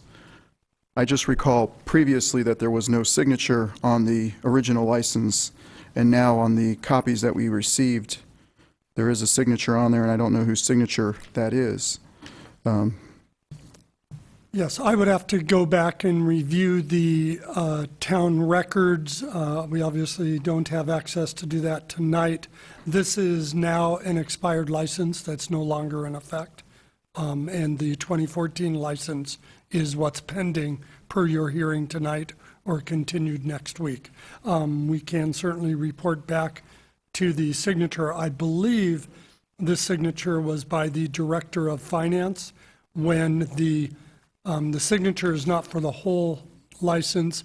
It's simply for the statement of valid for retail sales of firearms, which the council will recall was previously placed on the business license in 2012 for year 2013, pursuant to Department of Justice requirements that either the business license be noted by an officer, which in this case is the Director of Finance, as valid for retail sales of firearms, or as is now the town's practice, as previously disclosed to council, to follow the other process offered by DOJ, which is to send a letter to the Department of Justice that states whether or not the business is in compliance with local law.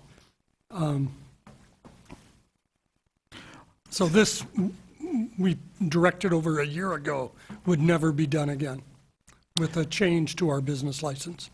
Okay. Thank you for the explanation. Councilmember Spector.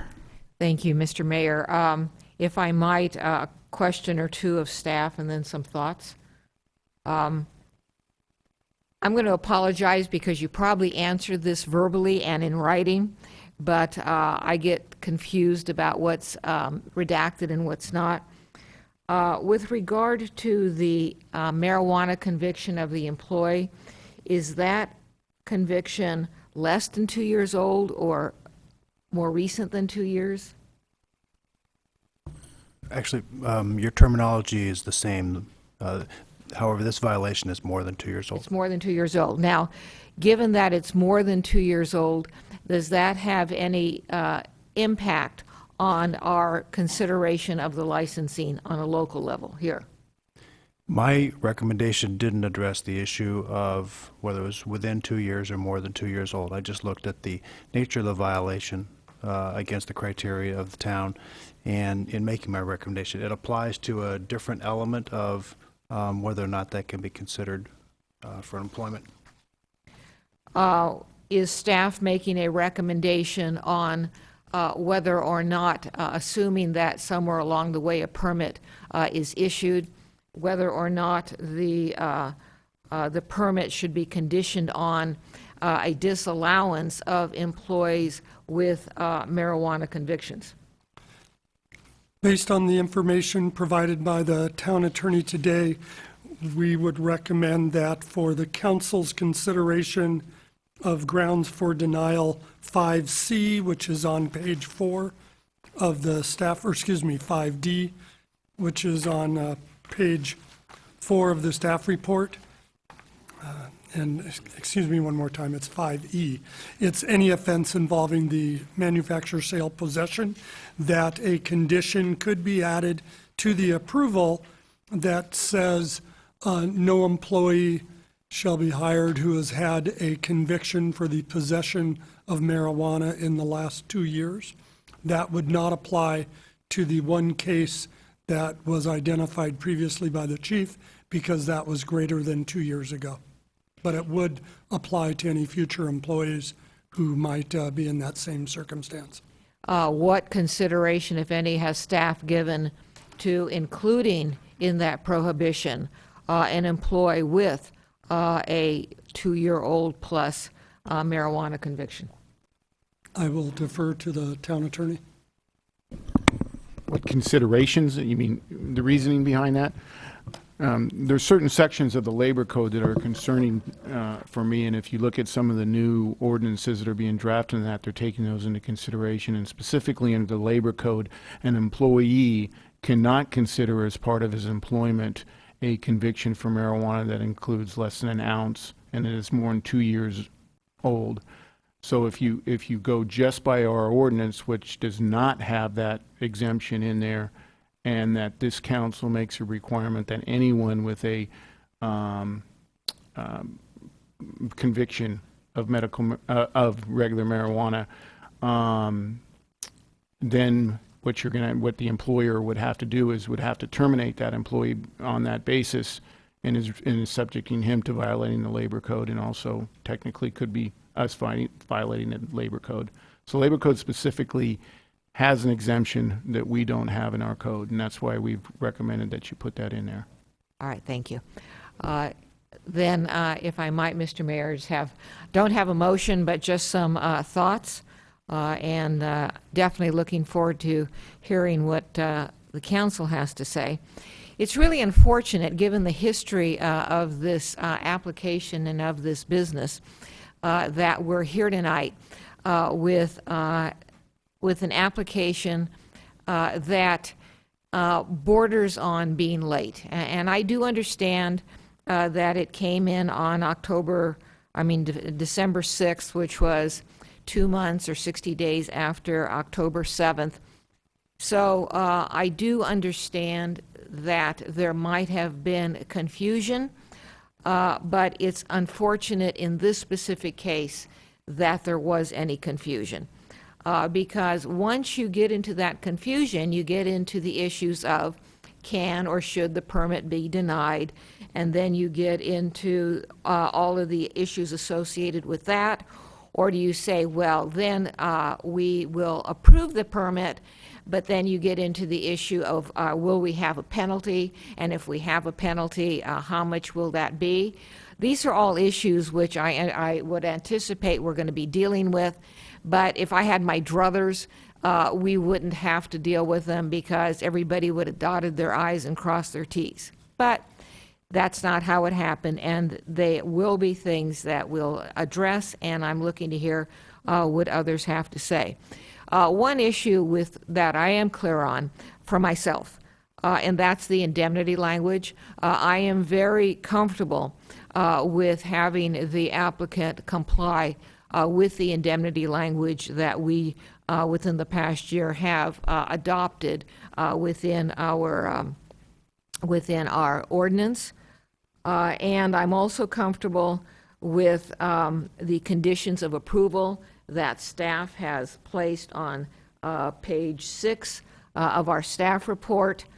I am comfortable, if we go forward with the permit, of then issuing the business license.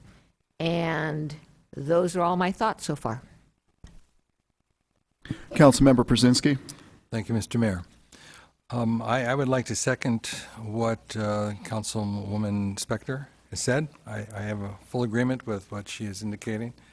I would also like to be more specific about the conditions of approval that she noted. That would be section 14.130.035, and this would be in the grounds for denial of permit. We did receive information from our attorney today indicating that there may be some language that needs clarification, and the recommendation, I believe, comes from 2 areas. That would be in that section. It would be at the end of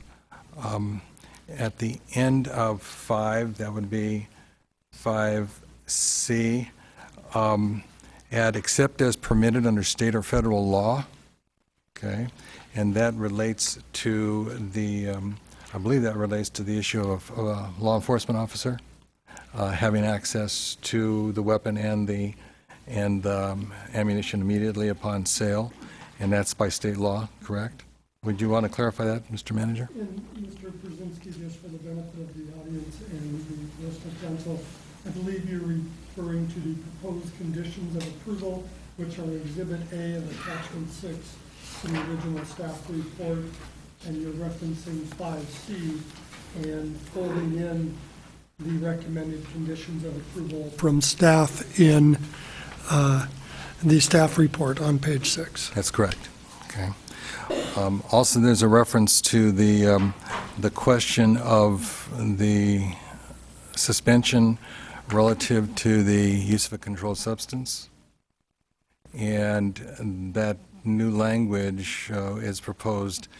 It's a result of a Pleasant Hills suit. Would you talk to that issue, Mr. Attorney?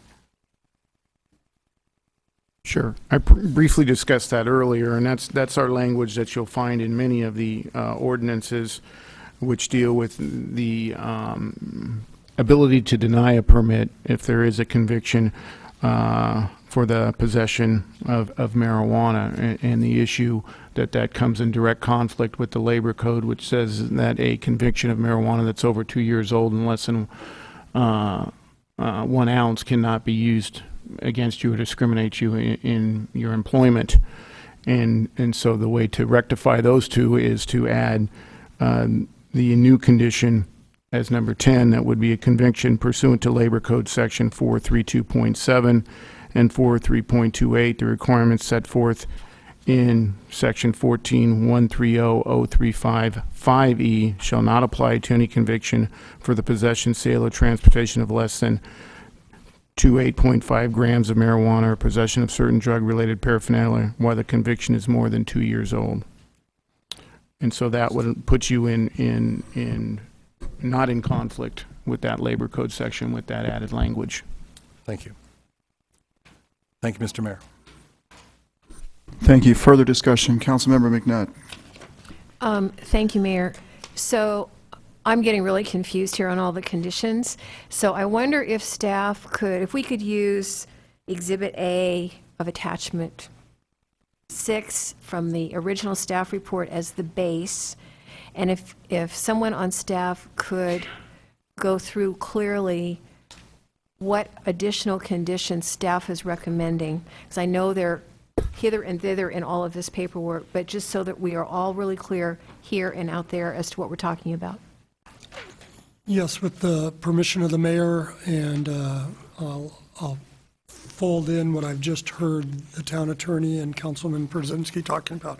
Again, working off of Exhibit A of Attachment 6, it would be existing condition of approval number 5 pertaining to safety.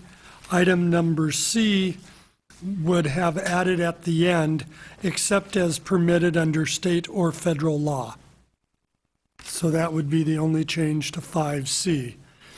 For a new number 10, which is actually an updated and expanded version of what was included in the staff report, it would be pursuant to California Labor Code 432.7 and 432.8, the requirements set forth in 14.130.035E shall not apply to any conviction for the possession, sale, or transportation of less than 28.5 grams of marijuana or possession of certain drug-related paraphernalia where the conviction is more than 2 years old.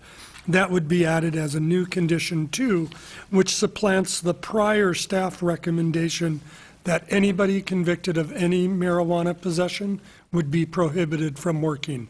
Instead, the new language would make that compliant with state labor code, and it would simply be for convictions less than 2 years.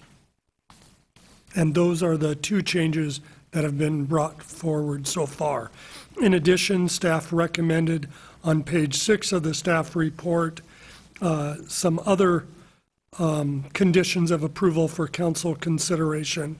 One of those would be in response to the deadline question that occurred this past year, that staff believes by ordinance was very clear when the deadline was for the application to come in, that condition number 4, permit renewal, be slightly modified to say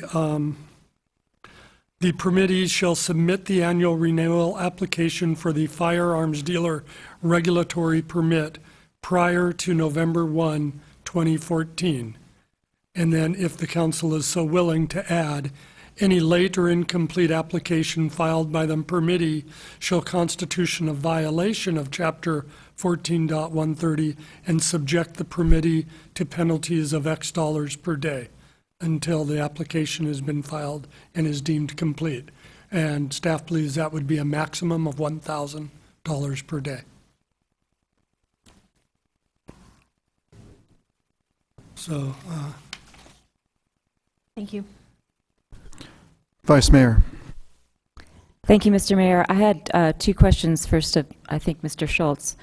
The first is with respect to the indemnity agreement, and it's convenient to me to look at the desk item we got tonight, the second to last page, indemnity/hold harmless provision.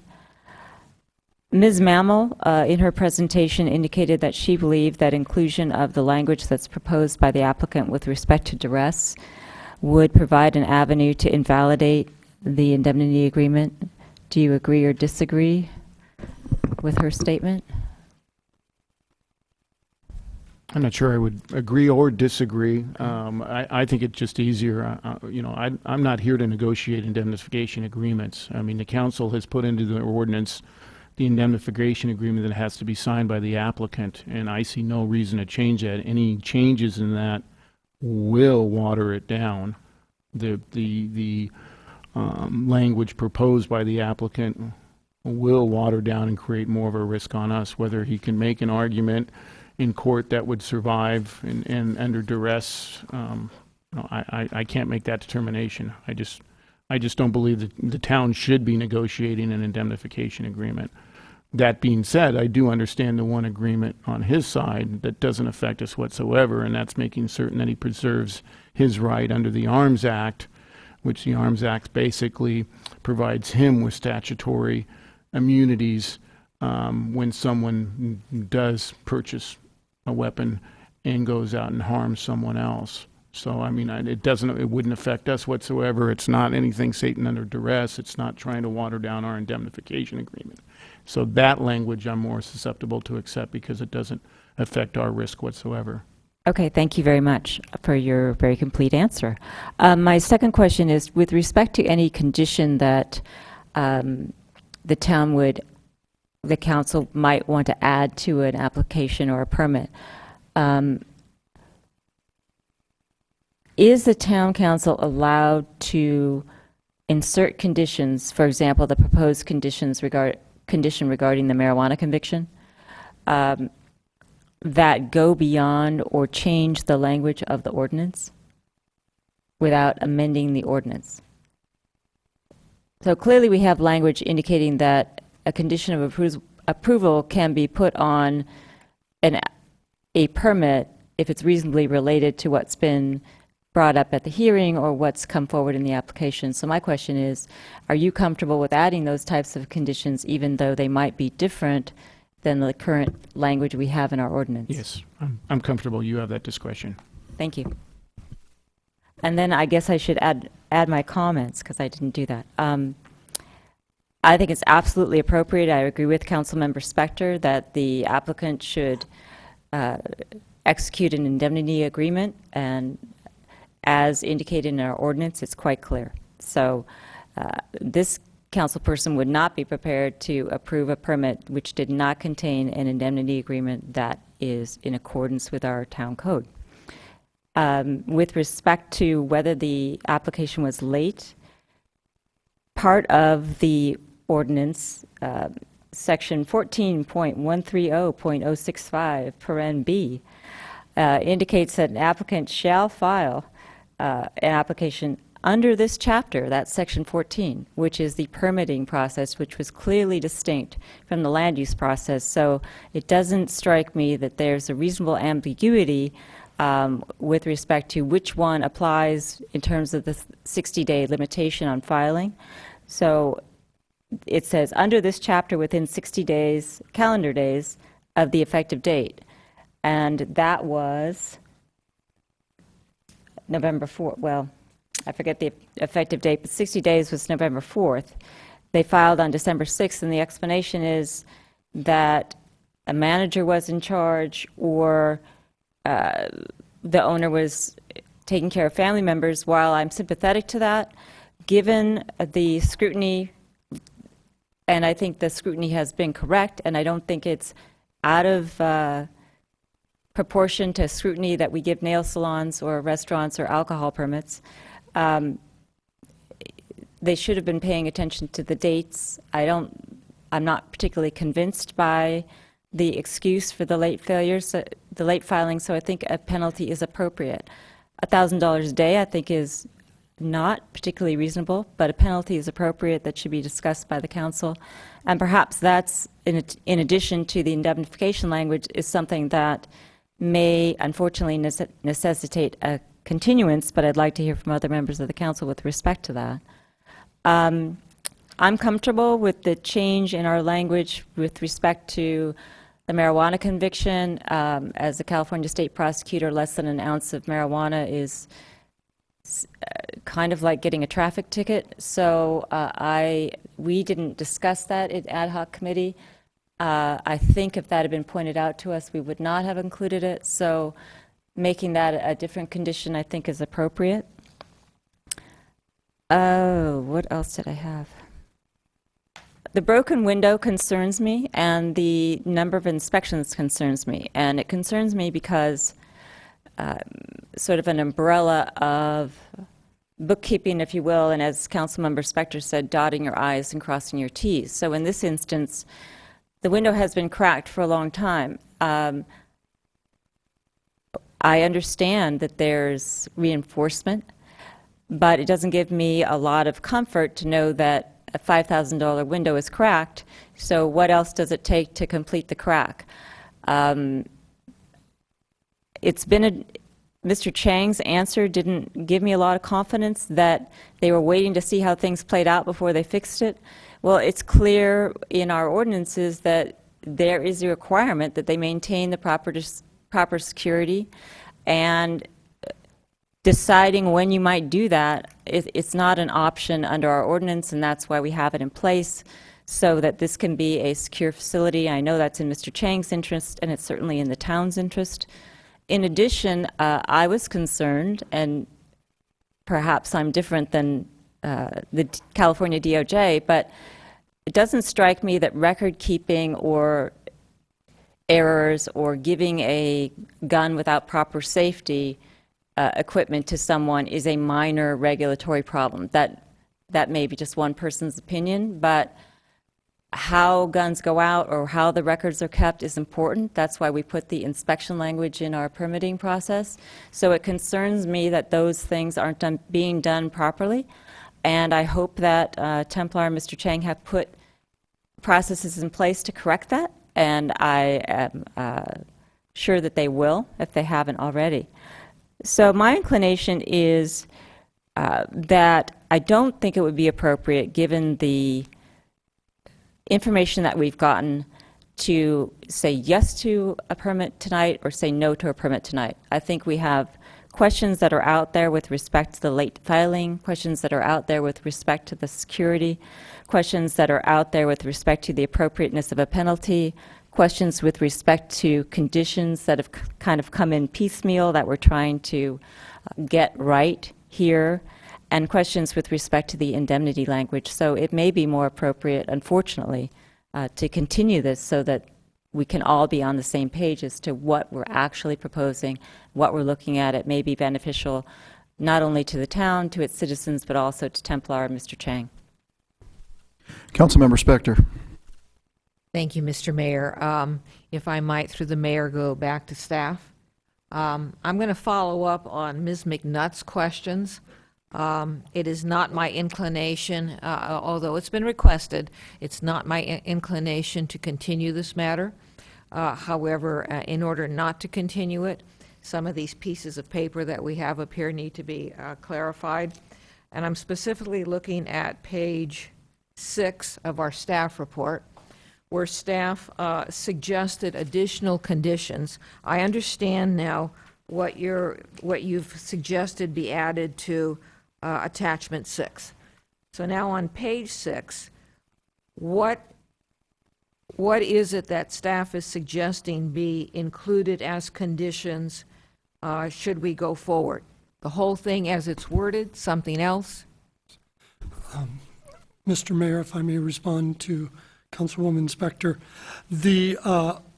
on page 6 of the staff report, we would recommend adding a condition if the council chooses to impose a penalty for the late filed application. So that is number 1, and there has not been council direction provided on that yet. So we'll hold that in abeyance.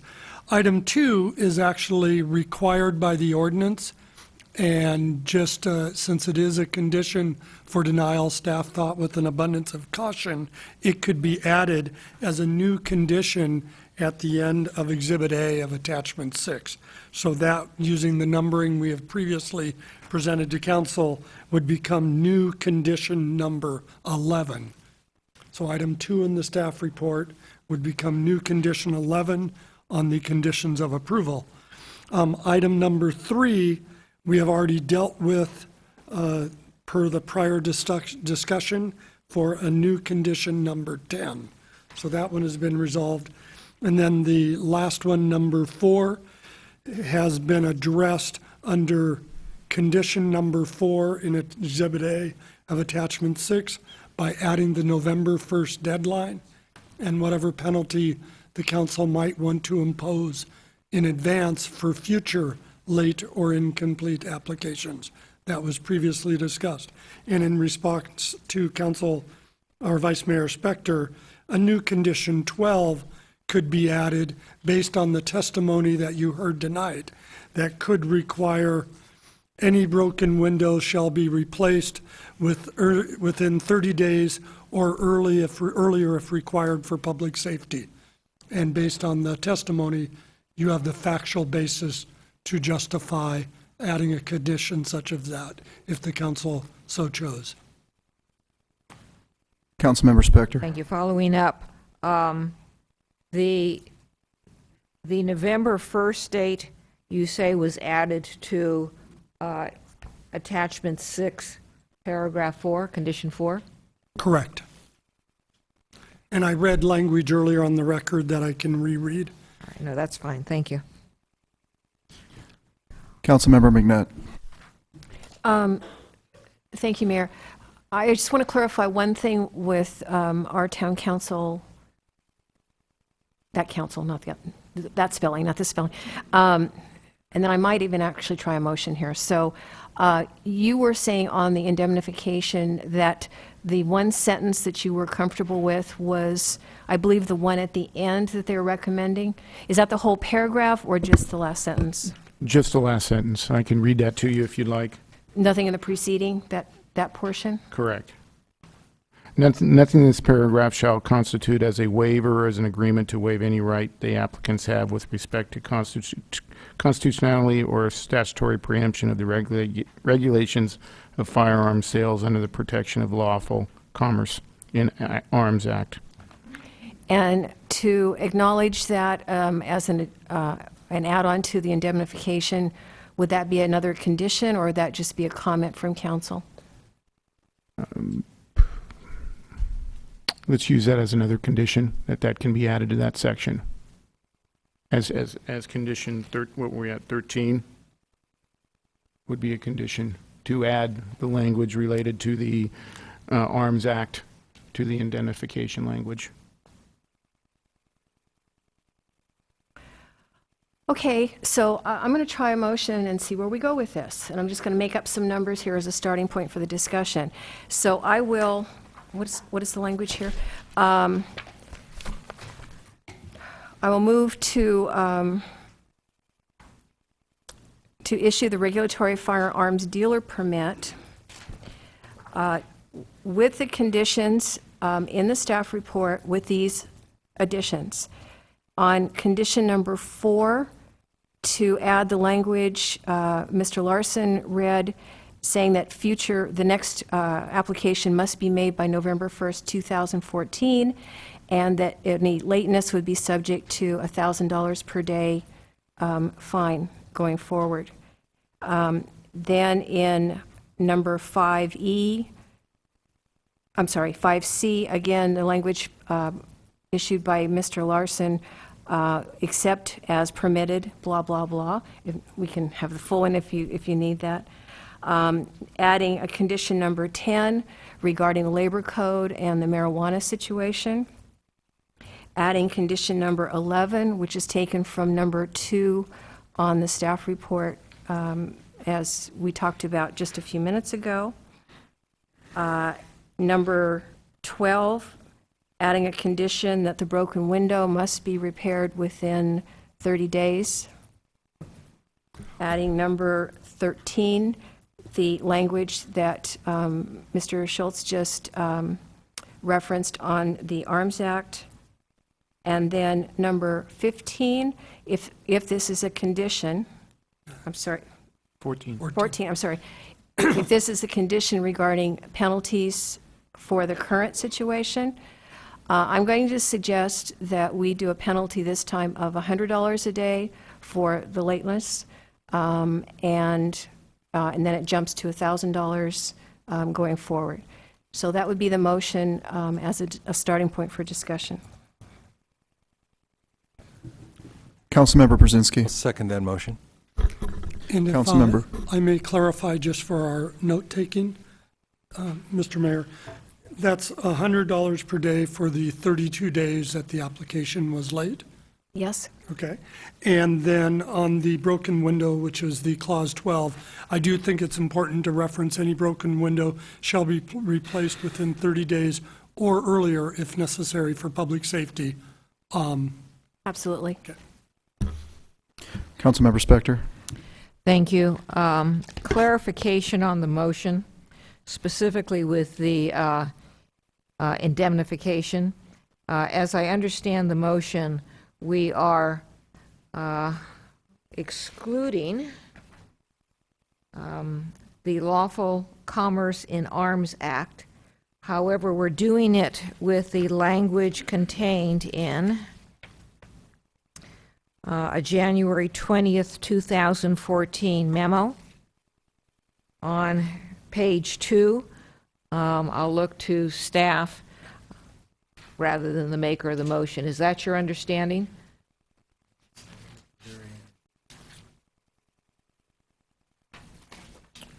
Yes, exactly. The first paragraph in that memo specifically recites the Town Code Section 1430.025C10.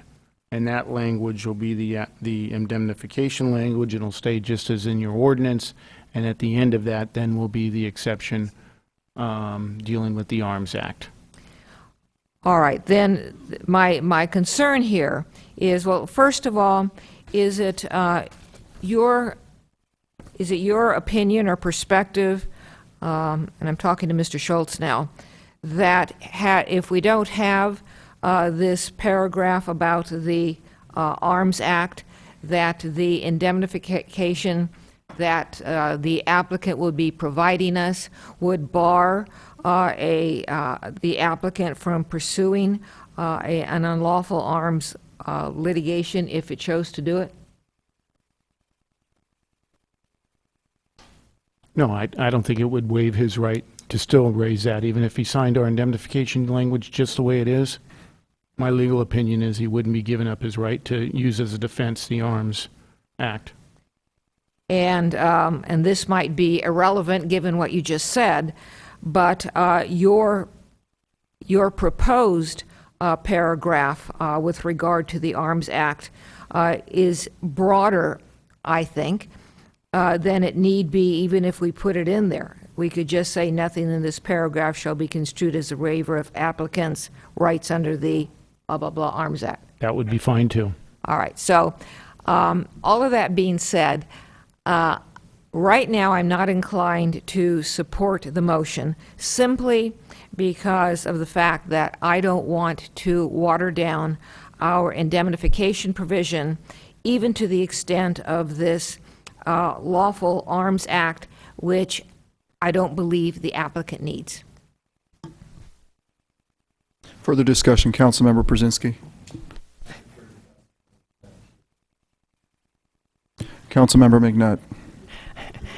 Thank you. I would like to just get clarification on language that we could all agree with on this so we could go forward, because I was responding to what I thought our town attorney was recommending. So if we don't need to have that in there, or if it can be a simpler sentence, that's fine with me. What's important for me is that the standard indemnification that our ordinance includes is stayed whole.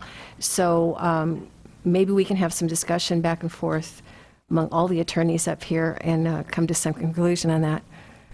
Councilmember Spector. It would be my suggestion and also my question of our town attorney. If we look at the ordinance itself, if we look at 14130.025 sub 10, that why not simply use that language as our indemnification language? If that's what council would like to do, they certainly can. My reasoning for trying to add in the Arms Act language was to provide the applicant with that language to resolve his fears over it. I don't see those same issues. The applicant did. And again, I looked at it from a risk standpoint. Whether it's in there or not, it's not going to harm our indemnification clause whatsoever. All right, thank you. That having been said, the language that this council person would be comfortable with is the language that's actually in our ordinance. Councilmember McNutt. That being said, then I'll amend the motion to, I think I can just remove that whole condition that references the indemnification, because otherwise it just reverts back to what we already have, correct? And the seconder of the motion agrees. Councilmember Spector. With that, I'll support the motion.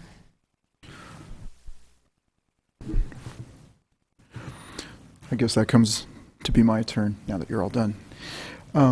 I was in support of the idea of a continuance for several reasons. One is I think we had a lot to cover this evening, and there were several members of the public who requested that as well as the applicant themselves. I think trying to rush through this language, the indemnification language, is a little too hasty to do this evening. However, it sounds like a majority of the council is happy with the latest version of the motion. I looked at the application itself, and to me it seemed like it was incomplete, and the applicant had crossed out our indemnification clause and initialed it. And I mean, that's our law. You know, that's the law that we adopted. And they had plenty of time to figure this out. And I just thought, okay, maybe the time that we had given them was not enough time. Maybe in fairness, we take a second stab at this. But I'm not comfortable myself supporting this motion at this time. I would be more inclined to continue this matter till next week.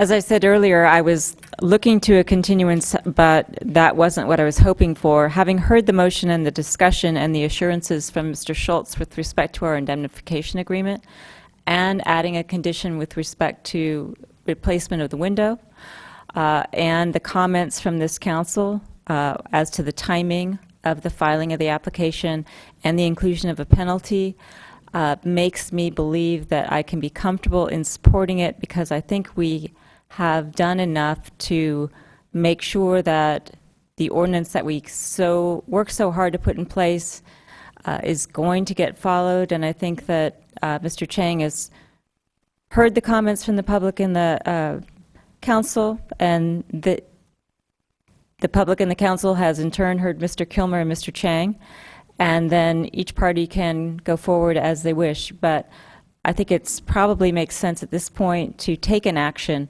and then let people decide what that action means for them. And I'm I shouldn't say that. I'm comfortable enough with the motion and what it includes with respect to the indemnification and the penalty for the late filing that I will support it. Town Attorney? Yeah, I just wanted to clarify that the applicant did very early on in the process, when he submitted the application and crossed out the indemnification language, contacted my office and wanted to negotiate different language. And I said, I'm not in the position to negotiate that language. That language is specific in your ordinance. You took the time and energy over months to develop that language, and then I did not have the ability to negotiate any other language, but that was in the ordinance, and that he needed to provide language to the council, and that's why you got it in that package, and that's why there wasn't that negotiations that may occur if there wasn't any language that wasn't already proposed. Follow-up question to your comments. Do we need to have them fill out a new application with an uncrossed out indemnification?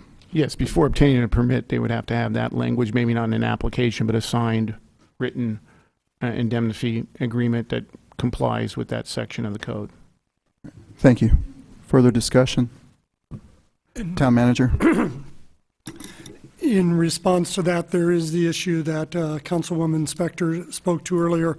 We do have the business license that has to be issued by the end of January, but we have the separate letter to the Department of Justice that would need to be authored and sent, stating that Templar is complying with all local laws and regulations. And it would be my intention, based on the council's action, to not sign and submit such letter till A, the indemnification clause that you have approved has been signed, and second, that the penalty specified by your likely action has been paid. And that creates an enforcement mechanism to make sure everything's done. Vice Mayor? Following up on that, Mr. Larson, wouldn't your letter also be delayed if there's a condition that's not followed? So, for example, the window wasn't replaced. The condition, as I proposed, gave 30 days, and the letter would be due by the end of this month, and so the 30 days goes beyond. If they were to not replace the letter, I think it would probably be incumbent on us to either start an investigation for violation of your ordinance and possible suspension or revocation proceedings as allowed, or to possibly author a new letter to GOJ that we have an issue that needs to be resolved. Councilmember Spector. Thank you, Mr. Mayor. Question of staff. I agree with the timing and the conditions of issuing the license. Should that, in order to make everything really clean and complete, be included in our motion? I don't believe it's necessary to be a condition of approval. Certainly, the council always has authority to provide direction to staff. And so if the maker of the motion and seconder and the council majority so agreed, there could be implicit direction to staff to not issue the letter to DOJ until those enforceable parts of the conditions of approval have been implemented. Well, this one person who is supporting the motion would make that request. Would the maker of the motion consider that? That sounds like a good idea. As does Seconder. the seconder. Further discussion? Seeing none, I'll call the question. All in favor? Aye. Opposed? No? None. Councilmember Spector. I was afraid you're going to gavel us done, so I wanted to get in first. Go ahead. One of the issues that came up, I think, from the town attorney was that there were other jurisdictions that had the applicant, the firearms dealer, place the jurisdiction, the municipality, as an additional insured on its insurance policy. I think that's a very good idea. And I'm just asking staff how, if other people think it's a good idea, how you would suggest we approach it? Just ask you to amend our ordinance?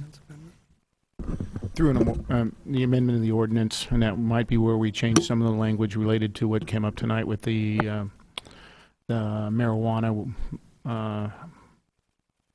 and the labor code conflicts. So that would be through amendments, we could do that.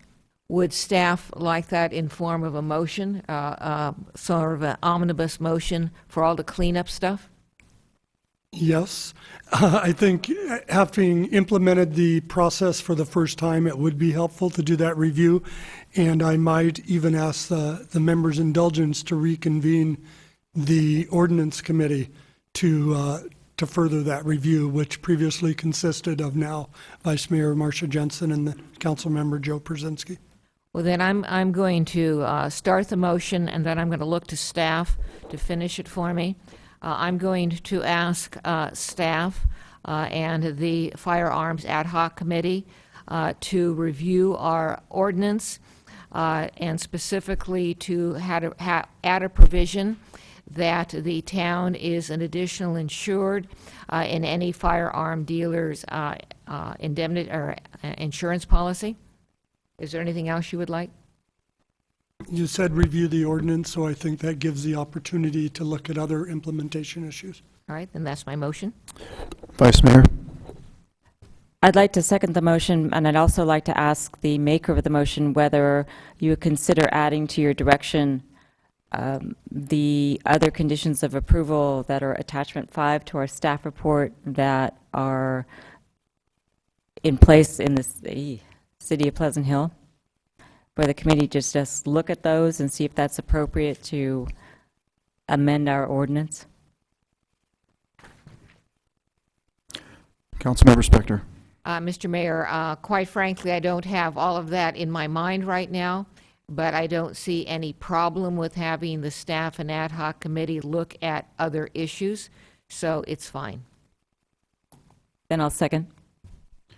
So we have a motion and a second. Further discussion? Seeing none. All in favor? Aye. Opposed? None. Motion carries unanimously. Any other discussion? Seeing none. This meeting's adjourned.